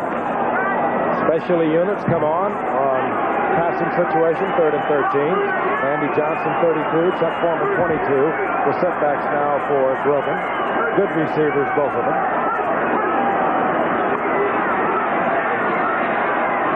Grogan has the time. He has the man. He's wide open at the 48-yard line. Fire that into Stanley Morgan. Now that's coming through. Really is. This is where that three-man front line can really get you in trouble. As two schools of thought. I always believe you don't give the quarterback much time. Try to put some pressure on him. As you pointed out, he had great time that time. They never did even get close to him. And the defensive people just can't cover him that long, particularly a guy like Stanley Morgan. Came into the night averaging a little over 30 yards per reception. Of 7 receptions coming into the night, and 4 of them have been turned into touchdowns. He's caught 2 tonight. 2 key first downs on those receptions. Calhoun breaks to the outside and finds a gap and gets down to close to the 45-yard line. It'll be a gain of 7. It'll be 2nd and 3. Louis Wright in there defensively for Denver, along with Randy Gradishar. Good job by Calhoun bouncing out to the outside there. It's kind of closed up in the middle, found some room to the outside, picked up a nice gain. That John Hanna is one of the great players in this league. There's nobody better. His little brother is growing up down there in Tampa Bay, Charlie Hanna. He's learning. Since they shifted him to the offense, he's doing a much better job. 2nd down, a long 2, the ball at the 45-yard line of Denver. Grogan through the air. He wants 6. This is Morgan. He ought to have it. Got it. Touchdown, brilliantly thrown, and the great speed of Morgan let him outrun Steve Foley. Now that's why Grogan's become a quarterback, Don. That's what we discussed. That's touch. He never used to be able to loft the ball that way. I love that shot, too, because nobody appreciates a guy like Morgan more than a guy like Grogan. It's, again, not too bad a coverage. You started off just right again. He had great time to throw the ball. You see Steve Foley fairly close, but nobody can really stay with Morgan if you give him that much, a 50-yard run. He's going to beat him most every time. That ball was beautifully thrown, dropped right over the head, and a terrific catch. His 5th touchdown reception. He's only caught 10 on the year. Half of them have been turned into touchdowns, all from way out. John Smith for the conversion as New England regains the lead. Seesaw battle. Smith drills it to the uprights. And the Patriots have again taken the lead on the fleet feet of Stanley Morgan. We'll be back. Stanley Morgan from 45 yards out from Steve Grogan. Mike Rubach sets now to kick off for New England. Deep is Larry Brunson, recently acquired. Rubach having his problems with his kickoff tonight, and is bobbled there by Mike Harden. Harden piled up at the 15-yard line. New England seems fired up. Hasselbeck made a nice tackle. There's the man. High stand. Let me tell you, his touchdowns have come from 68, 67, 40 yards, 22 yards, and this one for 45. Right out on the fingertips. Really is amazing. Tennessee has had tough luck this year, losing by a point to Georgia and by 3 points to Southern Cal in the final seconds. Morgan said, if I could go back there, I could give Johnny Majors an unbeaten season. Setbacks for Rob Lytle, 41, Jim Jensen, 30. Matt Cavanaugh will try and bring the Broncos back. This is Jensen. Then Matt Robinson, of course, the quarterback for Denver. A handoff there to Jensen. He's piled up after a gain of a yard. Big Jim Jensen, 6'3", 230-pounder. Came to Denver in '77. Missed all of the '78 season with an injury and came back strong with a 400-yard season last year. Denver has their hands full now with a fired-up New England squad. 2nd down and 8. Jensen again. Hands out and stacked up at the 20-yard line. A gain of a yard and a half. It'll be 3rd down and 6. You're not going to get your team back gaining a couple of yards on 1st down and a couple of more on 2nd down. You're playing the defensive unit's game that way. I was a little surprised at the statistics this weekend that these two clubs ranked 12th and 13th in defense in the 14 in the AFC, in the 14th team league. So maybe they see something against that run that we don't see. Third down, 6. Robinson looking over the defense, set for the pass. Screen to Jensen. Jensen bowling forward. He'll be short of the first down. Out to the 24-yard line. It'll be 4th down. And Denver will have to turn it over. And that, of course, refers to a game played last November the 11th. 45-10. Denver ran it up on New England. And not only that, when way ahead, they pulled a fake field goal and threw a pass. And the Patriots and their fans are not disposed to forget it. Here's Prestridge. Roland James for New England. Stations himself at the 38-yard line. Ball goes according to plan. New England should have once again good field position. Low kick. Uh-oh. Flag is down, and James bobbles the ball and is picked up by a Bronco. Oh, this is going to be a good one. I can hardly wait till this call comes out. Let's see.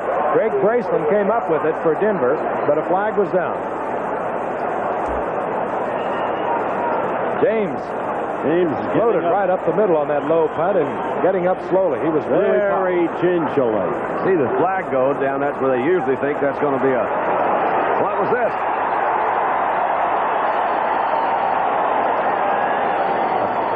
Everyone's getting into this conference.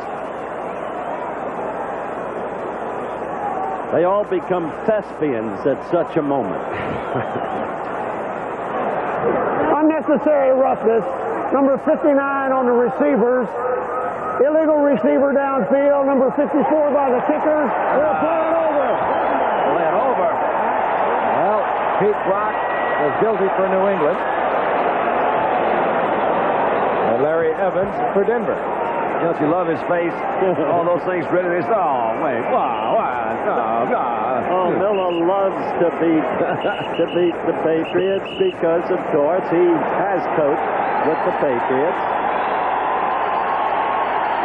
He said, how that's his answer to why he kicked try to do the fake field goal. He said, look, it was at halftime. You know New England's a great second-half ball club.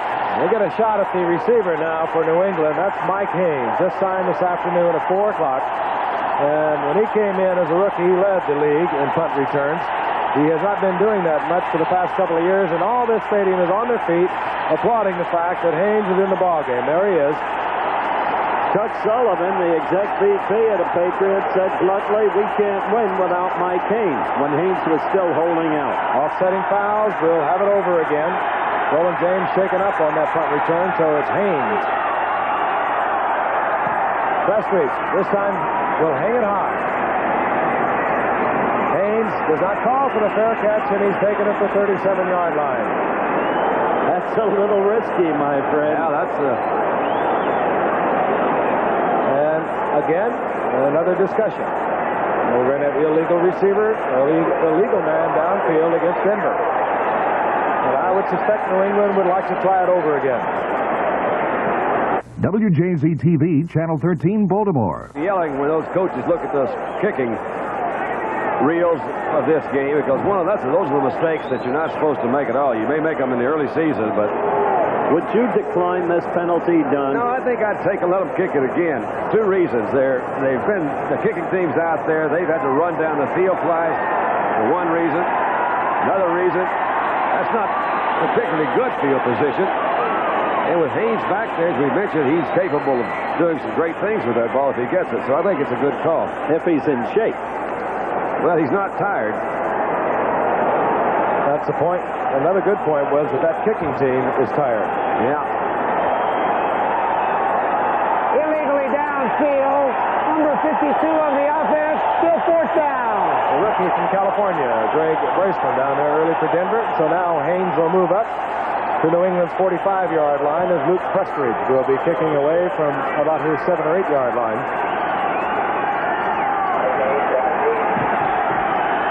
Both teams have been penalized 6 times tonight.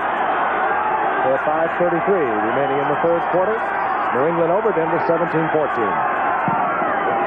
Again, a low kick, the kind you can really run back. Haynes looking for the opening, didn't find it, but he gets to the 47, and New England will have good field position at Denver's 47-yard line. Larry Evans was there defensively for the Denver Broncos. Well, he had a good inauguration there, Frank Haynes did. He really got scissored. We'll be back, and New England will be in good field position. Steve Grogan certainly not hurting the statistics he came into tonight's game with, passing over 60%, 13 of 16, 173 yards, a touchdown, and an interception.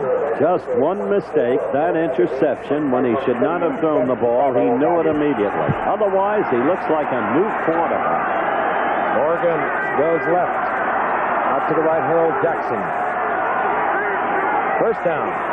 Had to be a flag again. Calhoun, and again a flag goes down as Calhoun fights his way for about 5 or 6 yards down to the 41-yard line. I think it was motioned, probably Francis. Illegal motion indicated against New England. Of course, that will bring back the run of Calhoun. There's the Baltimore doubleheader, and the Birds, of course, won the first. The second, they've assumed a 4-3 lead on a 2-run Eddie Murray home run. The National League, Montreal erupted for 3 and a pinch hit home run by Tamago with 2 on. They lead the Phils by 1 because the Phils are in the 13th against the Little Bears of Chicago.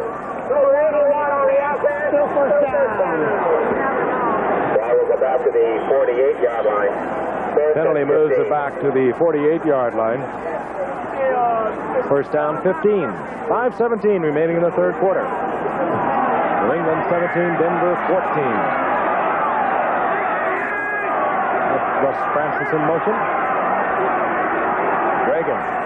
Grogan drops it off to Vegas Ferguson, and Ferguson hit at midfield after a gain of about a yard and a yard and a half. Don Latimer made the stop for Denver. Once again, reminding you, college football at 1:30 Eastern Time over most of these ABC stations. Regional college football, it'll feature Ohio State and UCLA. Both teams undefeated, and of course Ohio State led by the brilliant quarterback Art Schleister. They've played some beauties in the past, so check it out on Saturday. College football right here on ABC. That should be a good game. Freeman McNeil. Well, they played one last year. Getting easily. Those guys are. On second down and 13. Grogan fires over the middle, and it's incomplete. Intended it for Vegas Ferguson. He was well covered by Randy Gradishar. It'll be third down and 13. That was the second mistake he's made today. That pass should not have been thrown. Look at that move.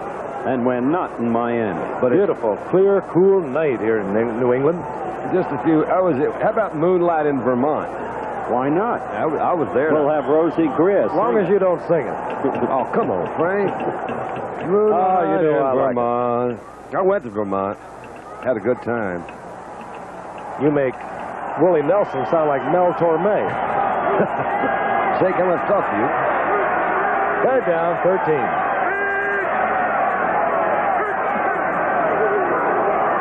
Grogan to the air once again. Fires for Francis. And in a defensive battle, Rob Nairn was the winner. He knocks it away. And Francis complaining that he was held. Well, the ball was thrown for Francis to make his move around Nairn to get in there. He didn't quite get around, you see. I tell you, Nairn has had a lot of calls tonight. He's doing all right. A heck of a game. That is a nice replay. That was a nice shot. On fourth down, Mike Hubach will punt for New England. Larry Brunson is back there for Denver. Takes it at the 8. Pounded at the 20-yard line, gets to the 21. 41-yard kick by Hubach. So Denver down 17-14. We'll have a first and 10 at their own 21-yard line. We'll be back. 4 minutes and 14 seconds remaining in the third quarter here at Foxborough. Frank Gifford, Howard Cosell, Don Meredith. Cool night. Enthusiastic crowd. The New England Patriots back out on top. Seesaw game. Denver took the lead in the opener. Here in the third quarter, New England has recaptured that lead. Denver with the football. First down. The ball at their own 21-yard line. Robinson comes out of the pocket out to the 25-yard line. Picks up 4. It'll be second down and 6. There was a major trade, and I mean major, in the National Football League within the last 24 hours. That man, one of the best all-purpose backs in the National Football League, sent by New Orleans to the San Diego Chargers. The very dimension, Frank, that the Chargers so desperately needed to be a super team. Well, when I heard that trade, I thought, boy, this puts them over the top. They're already 4-0 in the season, and they got the strong running back they've needed. Second down and 6 for Denver. Moses in motion. This is Otis Armstrong. Armstrong runs in to Steve Nelson. Line of scrimmage, get in the yard, a yard and a half. It'll be 3rd down and 4. And another tough cookie named Raymond Claiborne from Texas. He was a teammate of Earl Campbell's. He was another of those first-round draft choices. Super speed, a tremendous player, and a puncher. If you ask a certain sports writer in Boston, whom they punched out and got fined for so doing, thought it was the other way around. If it was, you'd got a scoop. Oh, it may have been reported the other way around. 3rd and 4 for Denver. Rob Lytle in there, number 41, a setback for the Broncos. Play action by Robinson. He tries to run out of the pocket. He's taken by Mac to sack Tony McGee. Didn't fool Mac, did they? The 10-year veteran athlete out of Bishop, and he just comes in on pass situation, disregards totally the run, and turns it loose, and he was right in Matt's face. Probably was reading it. Yeah, they read it as Tom Glassick was the guard pulling out in front. McGee didn't follow that time, came back out, played in behind Glassick. Well, that series was a very important failure for Denver, because now New England, if they can connect, can build a cushion. Luke Prestridge on 4th down for Denver, in there to punt. Roland James at the 38, indicating that New England will once again have good field position. Good punt by Prestridge, taken by James at the 30. And a flag is down as James hurdles out over the 40-yard line. 45-yard punt by Prestridge. Clipped. Here's they caught Bill Matthews.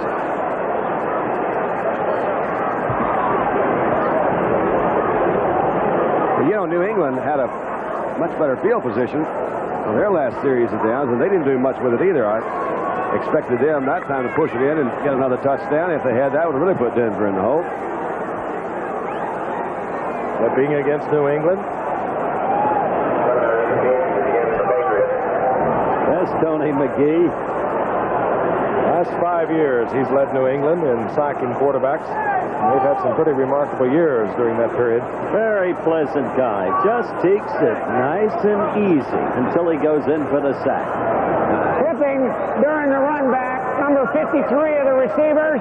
It's 1st and 10. Bill Matthews tripping for New England. So instead of having the ball out near their own 40-yard line, New England will begin from their 20. They have 2:02 remaining in the 3rd quarter, a 3-point lead. A wildly enthusiastic crowd here in Foxborough tonight. Grogan comes over to the sidelines during timeout. And the crowd goes bananas as he goes back into the game. New England on top, 17-14. Much of it, I think, goes back to that game a year ago when Denver poured it on, defeating New England 45-10. Grogan slips on the rollout and wisely goes down at the 15-yard line. Tom Jackson covering there for Denver. Lost to 5. It'll be 2nd down and 15. Is that a false turn to booze in one play? I think it is. No, we're going to give you one more chance. Come on now. He's probably the most maligned hometown quarterback in the league right now. The folks in here have a hard time making up their mind whether they like Grogan or not. He's had some hot and cold days. At our preseason game against the Phils, against the Eagles, they screamed for Kavanaugh. But since the season has started, as I said, Grogan's become a new quarterback. Jackson out to the right, now in motion. 2nd down, 15. Over the middle, incomplete to Morgan. That ball was thrown very hard. And it looked to be a catchable ball from up here. Sure did, and he was lucky that it wasn't picked off. Yeah, those are the kind that you do see picked off an awful lot. Denver's an opportunistic team. Here's another look, Don. Now let's just see. I don't know. Just appeared that he said he got a little pressure, threw the ball pretty well. That ball was eminently catchable. Eminently catchable.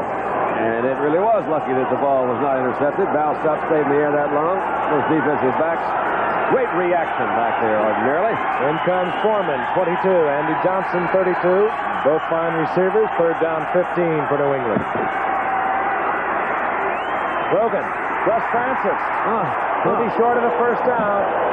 Another beautifully thrown ball because, again, pretty good coverage that time. Good hit by Morris Harvey, the fifth man in Denver's backfield.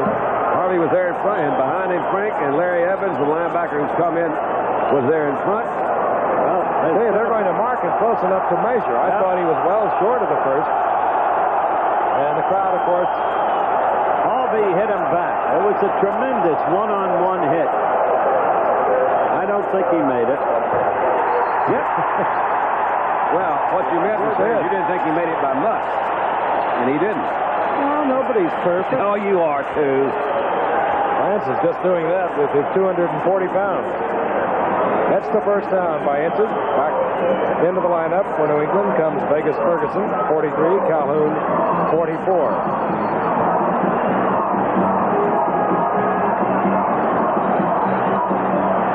Less than a minute remaining here in the third quarter. First and 10 for New England.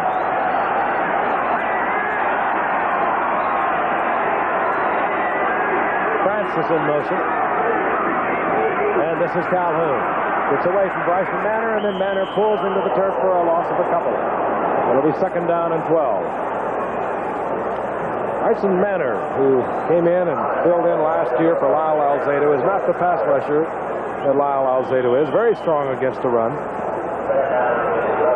But what Denver has lacked has been that one lineman out of the 3-4 that they stay in most of the time that can really put the pressure on the opposition when they pass. Yeah, Frank, though, he's 4 years in the league. It's still a fairly inexperienced guy. He got some good experience last year, so he's got the potential to develop into one of those good pass rushers. It's the end of the third quarter. The score, New England 17, Denver 14. We'll be back in a moment. Thursday at 8, 7 Central and Mountain, Peter Sellers and Peter Falk in their funniest roles ever. It's 5 super sleuths against the house. I don't want to miss nothing. And the odds are on murder. Murder by death.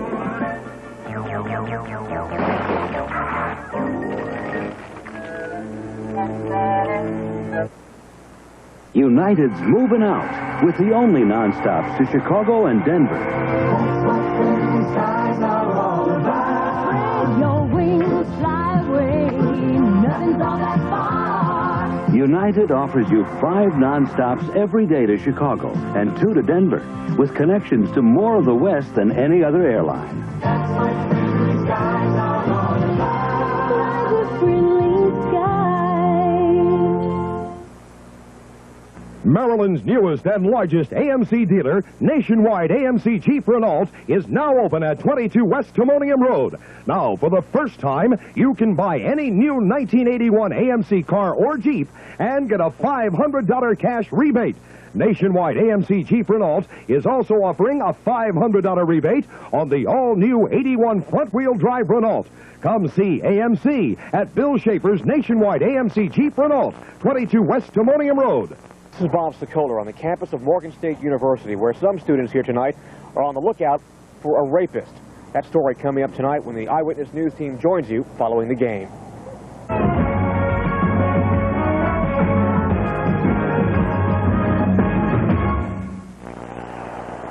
It's a cool, crisp fall evening here in New England, and the Patriots are on top of the Denver Broncos as we begin the fourth quarter, 17-14.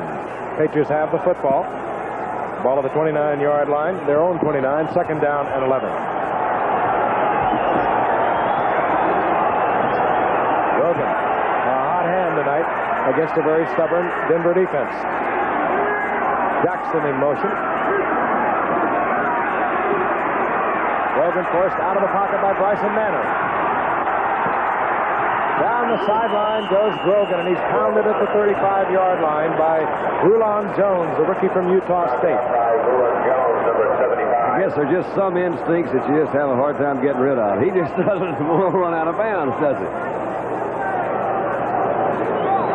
picked up about 6 yards on that attempt, and another flag is down. It's going to be defensive holding against Denver. That's a big break for the Pats. That kid you just called on, Rulon Jones, Frank, they were counting on him to provide the pass rush, left vacant by the departure of Alzado, but he hasn't done it yet. Rulon Jones coming as Denver's first pick in the second round. They lost their first pick, acquiring Matt Robinson. Gave up a first and a second for their quarterback, Matt Robinson. This will be an automatic first accompanying this penalty. Holding by the defense, number 20, first down. Louis Wright, the cornerback for Denver, holding. The first down is at the 40-yard line as we look at the third quarter stats. Now the whole edge is in quarterbacks. Grogan over Robinson. And that's the edge in total yardage, because in rushing, Denver still leads. Time of possession, New England control. New England with the football near their own 40-yard line. They have a 17-14 lead. This is Don Calhoun, and Calhoun finds an opening. Moves out for a crisp 6 yards to the 46-yard line. It'll be 2nd and 4. Bryson Manor over there defensively for Denver.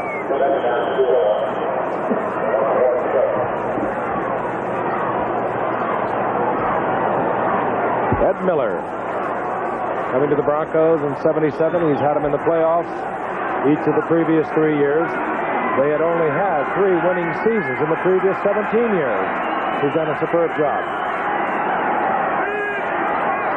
2nd and 4. Inside handoff. Calhoun. Close to a first down at midfield. Put there by Randy Gratishar. Good, tricky runner. He's a good, solid runner. He's doing it there, making some good yardage. That's 5 yards a clip right there. It's nice when you can do that and rest Ferguson. You know, you don't have Ferguson carry the ball all the time. You need that balance in there. Yes, he has really came to life. Did Calhoun last week against Seattle. I like the way he uses Foreman, too. 2nd and long and 3rd down passing situations. That's true. Earhart's philosophy was that Minnesota built their whole offense around him. He just wants Foreman to help a little bit. Calhoun again. This time Calhoun goes down. He's hit there by Larry Evans, number 56. Evans has stepped in and played good ball tonight. He's been around the ball quite a bit. I think Barney Sheamus there, number 79, in front of him. If you weren't with us earlier, Joe Rizzo, the veteran inside linebacker for Denver, went out of the lineup in the second quarter. And of course, Bob Swinson, their outstanding outside linebacker, will not be available until after tonight's game, having been on the injured reserve. Gain of about a half a yard. It'll be 2nd down and 9. The ball just inside Denver territory.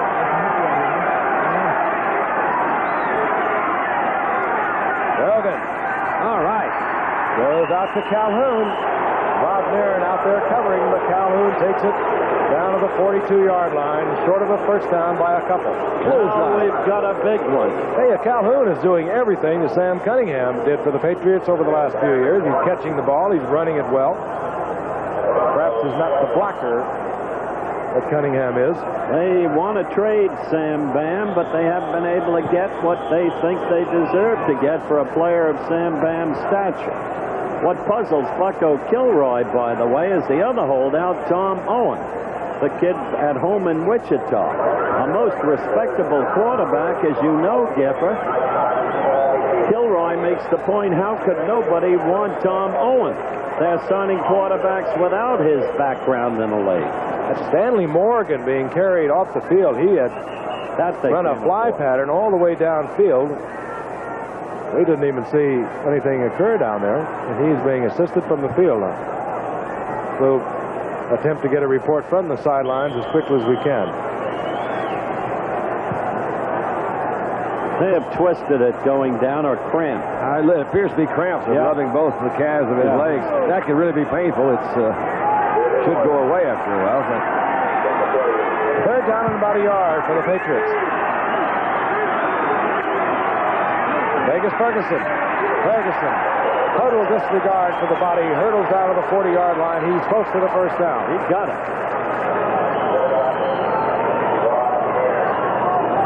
Vegas Ferguson, the rookie #1 draft pick for New England, picks up the first down. And we are told that Stanley Morgan suffered cramps. You know, Bucko Kilroy made the point, Don. He said, how could nobody want Owen, who has had an accomplished record? He's proved himself. And he said, look at Green Bay picking up Pisarkowitz, who did not with the Cardinals. Bucko may have wanted too much. 1st and 10. Grogan quickly to the air. I'm telling you, that's Harold Jackson has a first down inside the 30-yard line. That was a terrific throw, Frank, as was the one to Calhoun just a play or two before that. Those are those clothesline throws that they say the quarterbacks have got to be able to throw this one. This is that long sideline pattern. No, very few ripples in that ball, and right on the money to Action Jackson. The other point, Don, they've taken 5 minutes thus far in this drive. So the Pats, even though there are still 12 minutes and 14 seconds remaining, are using the clock. Grogan now 17 of 23, 210 yards, a touchdown, has 1 interception. And he has the Patriots moving once again. Vegas Ferguson following Calhoun, and down goes Ferguson, turning back to the inside. Gets a yard and a half. It'll be 2nd down and 8. Hey, you know, Frank, we forgot that this telecast is presented by the authority of the National Football League. Now, it's intended for the private use of our audience, so any rebroadcast or other use of this telecast without, of course, the express written consent of the National Football League, that's prohibited. You can't do that. I'd like to do that. That's the first time I've heard the disclaimer properly read. Thank you. 12th play of this drive coming up, so don't you touch our telecast, whatever you do. All right. Grogan tries to go deep. Intended for Jackson, and Foley was right with him. Here's a fine athlete, Steve Foley, college quarterback at Tulane. A couple of interceptions coming into tonight's game.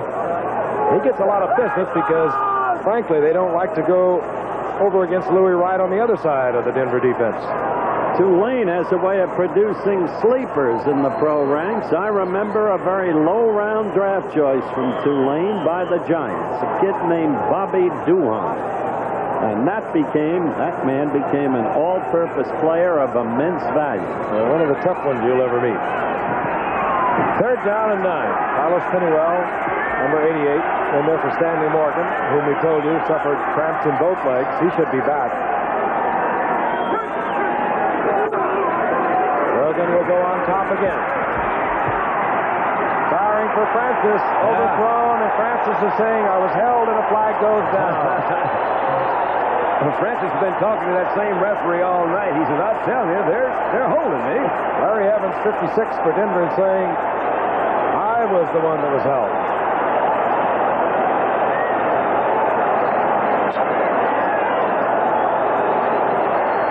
Pass interference.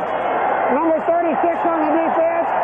First down. They call it against Bill Thompson, the strong safety for Denver. Number 36. I was watching Francis as he came off the line. He made a pretty clear move off the line, but you'll see.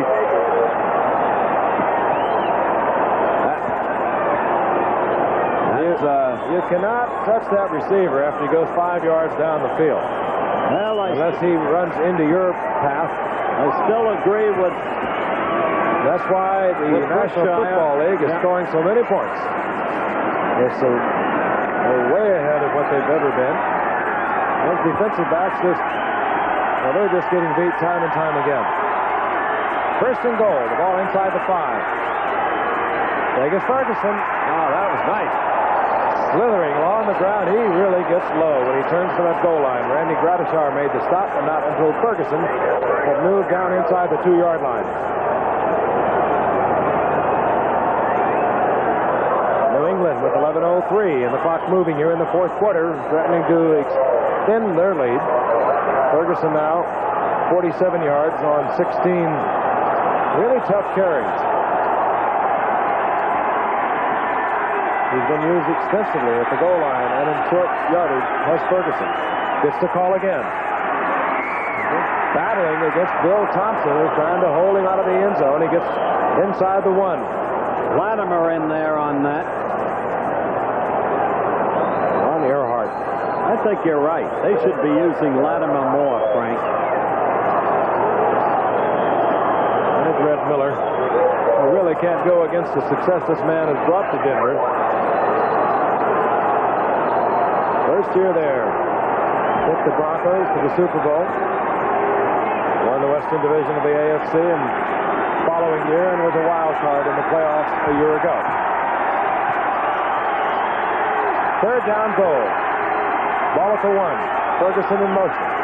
Play action. Grogan will try and run it in. He will not get in. He runs into Rod Nairn first. He had Hasselbeck so wide open in the end zone. He really did. This is a very bad series.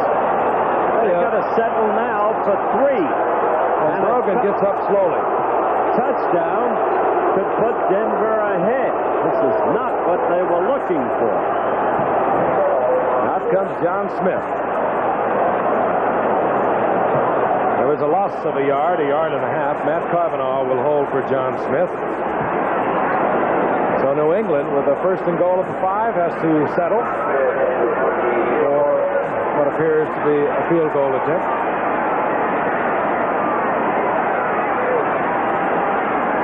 29-yard attempt by John Smith. To the uprights, another 19-yard attempt. Notice how carefully Frank said what appears to be a field goal attempt. He said it because Cavanaugh was the holder, and Cavanaugh, of course, is a fine young quarterback. So Denver is still within a touchdown and a conversion. New England forced to settle for the field goal to 3 points, and Denver stays within a touchdown and a conversion of the lead. Mike Hubach will kick off for New England. Larry Brunson is deep for Denver. Brunson settles in at the 5, looks upfield, tries to hit the wedge. And out to the 25-yard line goes Larry Brunson. Young man who led the league a year ago with Oakland on 17 kickoff returns with a 26-yard average.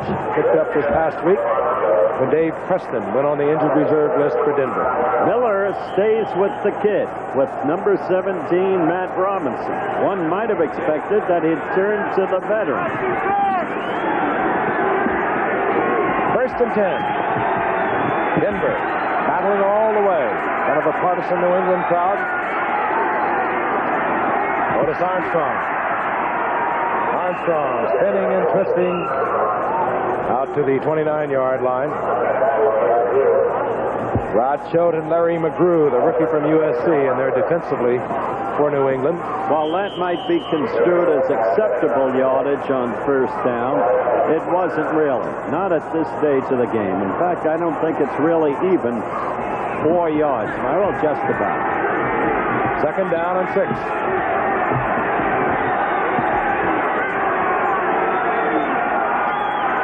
David Moses in motion.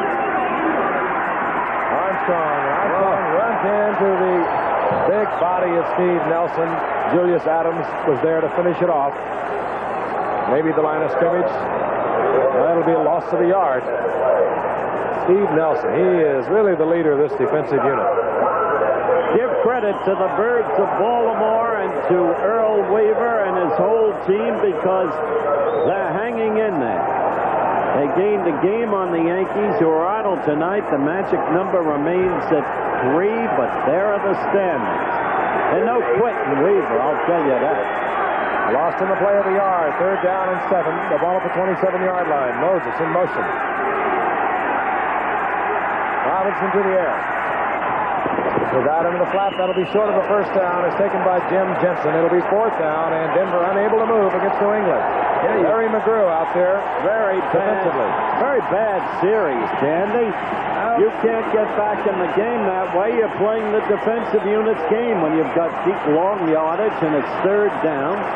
You get the idea when you look. I think he's only thrown 8 or 9 passes tonight, Denver. You get the idea they certainly came in here with the intention to run. Evidently, they haven't been quite as successful as they had planned, but I would think that what really Denver can do is more of the rollout type passes. Get to the outside. Prestridge hits it for Denver. Roland James forced back to his 28-yard line to take the ball and spilled at the 35-yard line. So New England, once again, will be in good field position. 40-yard punt by Prestridge. who has not been booming him out of the stadium tonight by any means. 7:49 now remaining in this game. The Patriots over Denver 2014. I love it. Errol Jackson exhorting the crowd. Let's hear it, guys, he says. Steps back into the huddle. New England has the football. They have a 17-14 lead, and they have a 1st and 10 near their own 35-yard line.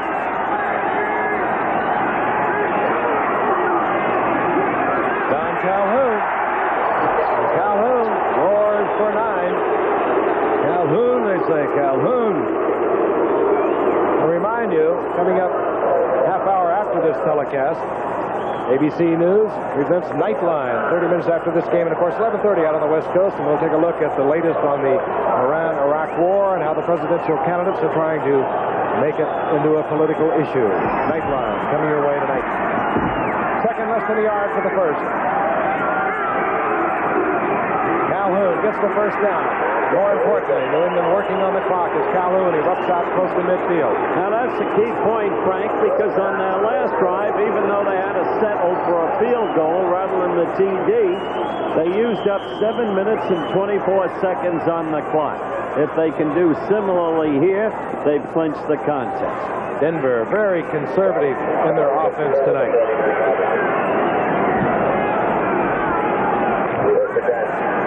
Grogan brings the Patriots to the line of scrimmage.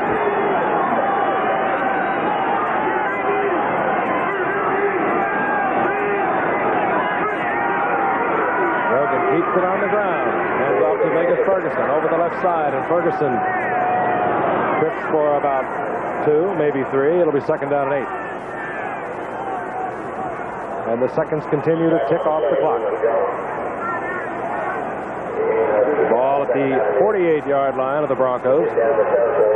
What the Pats have to remember is they can't make a mistake. The way Denver's been in those 3 straight playoffs, 3 straight years, is on opportunism, capitalizing on mistakes, and they can still do it.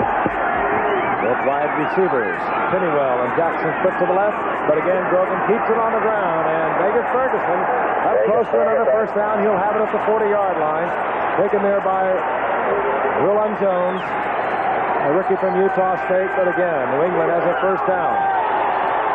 Inside 6 minutes and the seconds are ticking off. A cool night in New England, 51 degrees at kickoff time. But not that cold. Oh, beautiful. She's a little extreme. I thought her eyes were really nice. Don Latimer comes in defensively. The other point we should have made, Frank, Denver has always had one great strength, which they proved when they held the Pats to a field goal. Short yardage defense. And they showed it. Calhoun again finds an opening. He gets down close to the 35 for another 5 yards, and you can see where Denver is really missing Joe Rizzo, who was hurt earlier in tonight's game, and Bob Swinson. When you play a 3-4 defense, you have to have active linebackers that can step in and fill those holes, stop the running game, and right now New England is just pounding and grinding away on the ground and grinding away on the clock. 4:40, and it's moving. 2nd down and 5. Ball just short of the 35-yard line of Denver. Vegas Ferguson. Ferguson will have it on the first down. He steps out of bounds at the 28-yard line, driven out by Louis Wright. Stopping the clock with 4:28 remaining in the game. Good shot that time, Frank, of Ferguson following those blockers. You saw him. He's sure not dumb. He knows where to stay, right behind him. Watching when he comes around the corner here. He's out in front. See Hannah cut off there on the outside. There's a little move. He said, okay, now it'll bounce out to the outside. Louis Wright had him to the inside. He cut out. He picked up 4 yards on the outside. Good instinct. Good basic running instinct. Indeed, he has shown that tonight. Rookie number 1 draft pick, Vegas Ferguson from Notre Dame. This time, Grogan uses Calhoun, and Calhoun down inside the 25-yard line. He picks up 3. It'll be 2nd and 7. Randy Gradishar upends Calhoun. You want balance in an attack, gentlemen? Yes. New England, 10 first downs rushing, 9 passing. So close to balance. Let's call it that. That is good. It's the mixing up. I really think that that's what Denver thought they could do. I think they felt they could come in here and run more against New England than they've been able to tonight. Second down, 7. Brogan looks it over with the seconds ticking off. Ferguson. And Ferguson turns back to the inside, getting down close to the 20. They'll mark it at the 21. It'll be 3rd down and 3. Larry Evans in there initially for Denver, and looking forward, Denver's really had a tough opening schedule, and next Sunday it doesn't ease up. They go out to play at Cleveland, and Cleveland has a back together again. For New England, they'll play their first divisional opponent. They'll be against the Jets at Shea Stadium in New York. The Jets with all kinds of problems. Clearly the single most disappointing team in football, considering the quality of that personnel. Big play for Denver. 3rd down and 3. They have to get the football back. Brogan stays on the ground. Ferguson falls forward, hit by Louis Wright, but he's close to another New England first down. May not have gotten it. Well, they are working on that clock again. They got this thing down to a little, almost 2.5 minutes. Ferguson says, I'm beginning to feel it. Well, the field goal would just about clinch it for the Pats, but they got to kick it.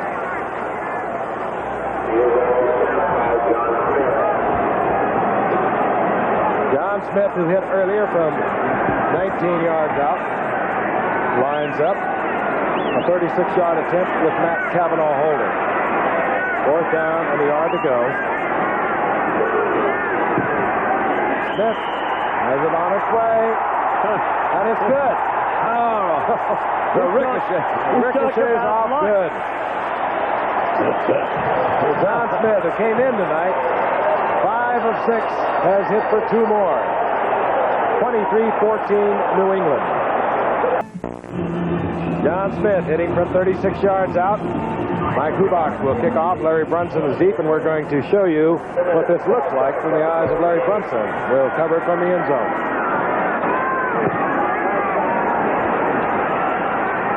Brunson at the 10. Looking for the wedge.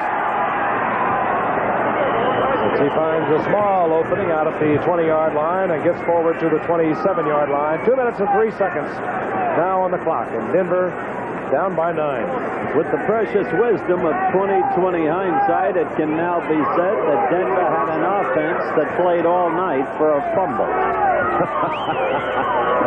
Oh, man. Well, they are going to open it up right now. He has attempted 7, completed 4. Working on his percentage of completion. Steve Watson comes in for Denver, number 81. Now, Robinson will put it in the air. This is Jensen. And Jensen takes it out to the 34-yard line. It'll be 2nd down and 4. Wonder what Craig is thinking. Well, your esteemed veteran on the sideline usually is brought in situations. However, the 2-minute period is not necessarily his strongest suit, and we'll be back just in a moment and see if that decision is made. A minute and 56 seconds remaining in the game. In Foxborough, New England, looking awfully good tonight. Denver having trouble with their offense. The defense has not played badly, considering they're missing a couple of key elements. Rizzo and Svensson. On 2nd down and 3. Robinson to the air once again. Has to dump it off to Jensen. Jensen slips the tackle and moves out to a first down at the 38-yard line. Richard Bishop just activated this afternoon. In there on the stop for New England. A hurry-up offense now on the part of Denver as the seconds tick away. On first down, Robinson to the air once again. Throws it off again to Jensen. Jensen bowls his way for a couple to the 40-yard line. It'll be 2nd down and 8. Frank, as the game winds down, this is important enough to bring up. The Cubs have scored 2 runs in the top of the 15th. They lead the Phils 5-3. Phils at bat. If the Phils lose, the Expos lead by a game and a half. Denver stops the clock with 1:27 remaining in the game, and a reminder coming up on the West Coast immediately following the telecast. That's incredible. Really? Well, it is coming up on the West Coast. And that is incredible. Matt Robinson over to the sidelines, conferring there with the coaching staff. The new offensive coach, the new quarterback coach, who has devised a very special passing attack that did not manifest itself tonight. His name is Red Dowhower. Rod. Matt Robinson, of course, came to the Broncos in an off-season trade with the Jets. They gave up a first and a second-round draft pick for Robinson. He really was initiated last week by the San Diego Chargers. They picked off 4 to Matt Robinson, drove him out of the game, and they brought in Craig Morton. He was respectable, but by that time the Chargers, who had piled up 24 points in the second quarter, crawled all over Craig, and they picked off 2 of his passes. Denver in a very fast league, the Western Division of the AFC. Oakland coming back, and San Diego is there. Second down and 8. 2 timeouts remaining for Denver. And down goes Robinson. Tony McTasack McGee again in on the stop. Well, Robinson's getting a difficult initiation. He really is. Of course, the defensive line knows that's basically what they're going to do is pass, but boy, they're giving those tackles, Claudie Miner and Stoddard, some trouble, I'll tell you. They're coming out of them. Those outside moves. Bishop's going to certainly help, and he's back in playing condition in the middle. And this time it is Richard Bishop who falls in, and he is back. Rains all over Matt Robinson. He is back. What sold Red Miller on Matt Robinson? One particular game. Denver leading the Jets at Mile High Stadium 28-7. Matt Robinson consistently beating the double zone, hitting Wesley Walker. The Jets came back and won that game. From that point on, Red Miller wanted Matt Robinson. He's got him. Denver uses another timeout, and the New England Patriots linemen are all hugging Richard Bishop out on the field. It's so much more effective when you get that second guy, big guy in the middle. Of course, you got Ray Hamilton, 71, but you let Bishop come into the other side. That's an awful lot to handle in the middle. As we mentioned earlier, you had the outside guys were doing their job. So then you get them from the inside and the outside. There's no pocket for that quarterback to step up in. Once again, supposedly Robinson's major ability is his ability to scramble and be able to throw on the run. It seems they're really not put that particular style of passing into their offense. That happens to be a truly perceptive comment, Mr. Meredith. Thank you. Tells the story of the diminution of Robinson's talent, the way they're using. I knew you'd been slipping. I just didn't know sure why. 1:12 remaining, and Denver can stop the clock one more time. Right now, they're looking over a 4th down and 24. And in all probability, they're not going to want to stop the clock.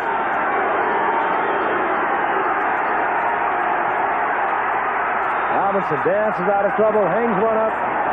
Presumably looking for a foul. He gets, instead of a foul, the interception. Picked off there by Rick Sanford, one of those #1 draft picks. He came up a year ago out of South Carolina, and that should be it.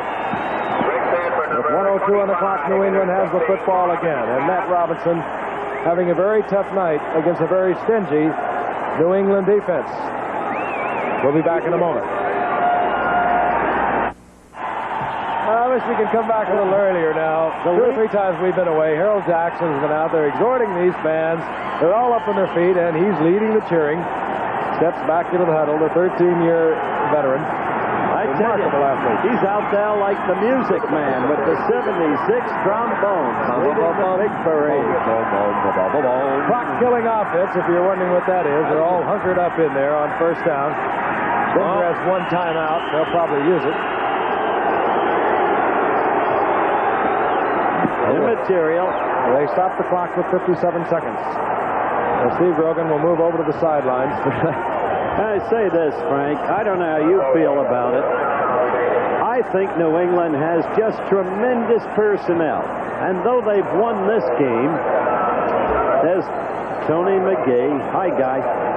I still don't think they've played up nearly to the quality of that personnel. I don't know why. I have to agree with it, Ben. I have a feeling that this might be the year they will. This young man walking back into the huddle has really got himself off to a good start. He was a 49% passer a year ago, erratic, sometimes brilliant, other times he would make the mistake as he tried to do things that no one could really do. Look at those stats for the night. Someday, hi, Ron, I don't blame you for being happy.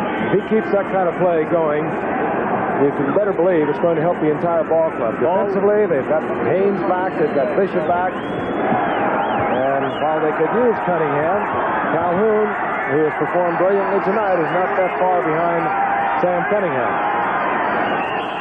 Steve Grogan falls on the ball, and the seconds will tick down. They'll need to run one more play.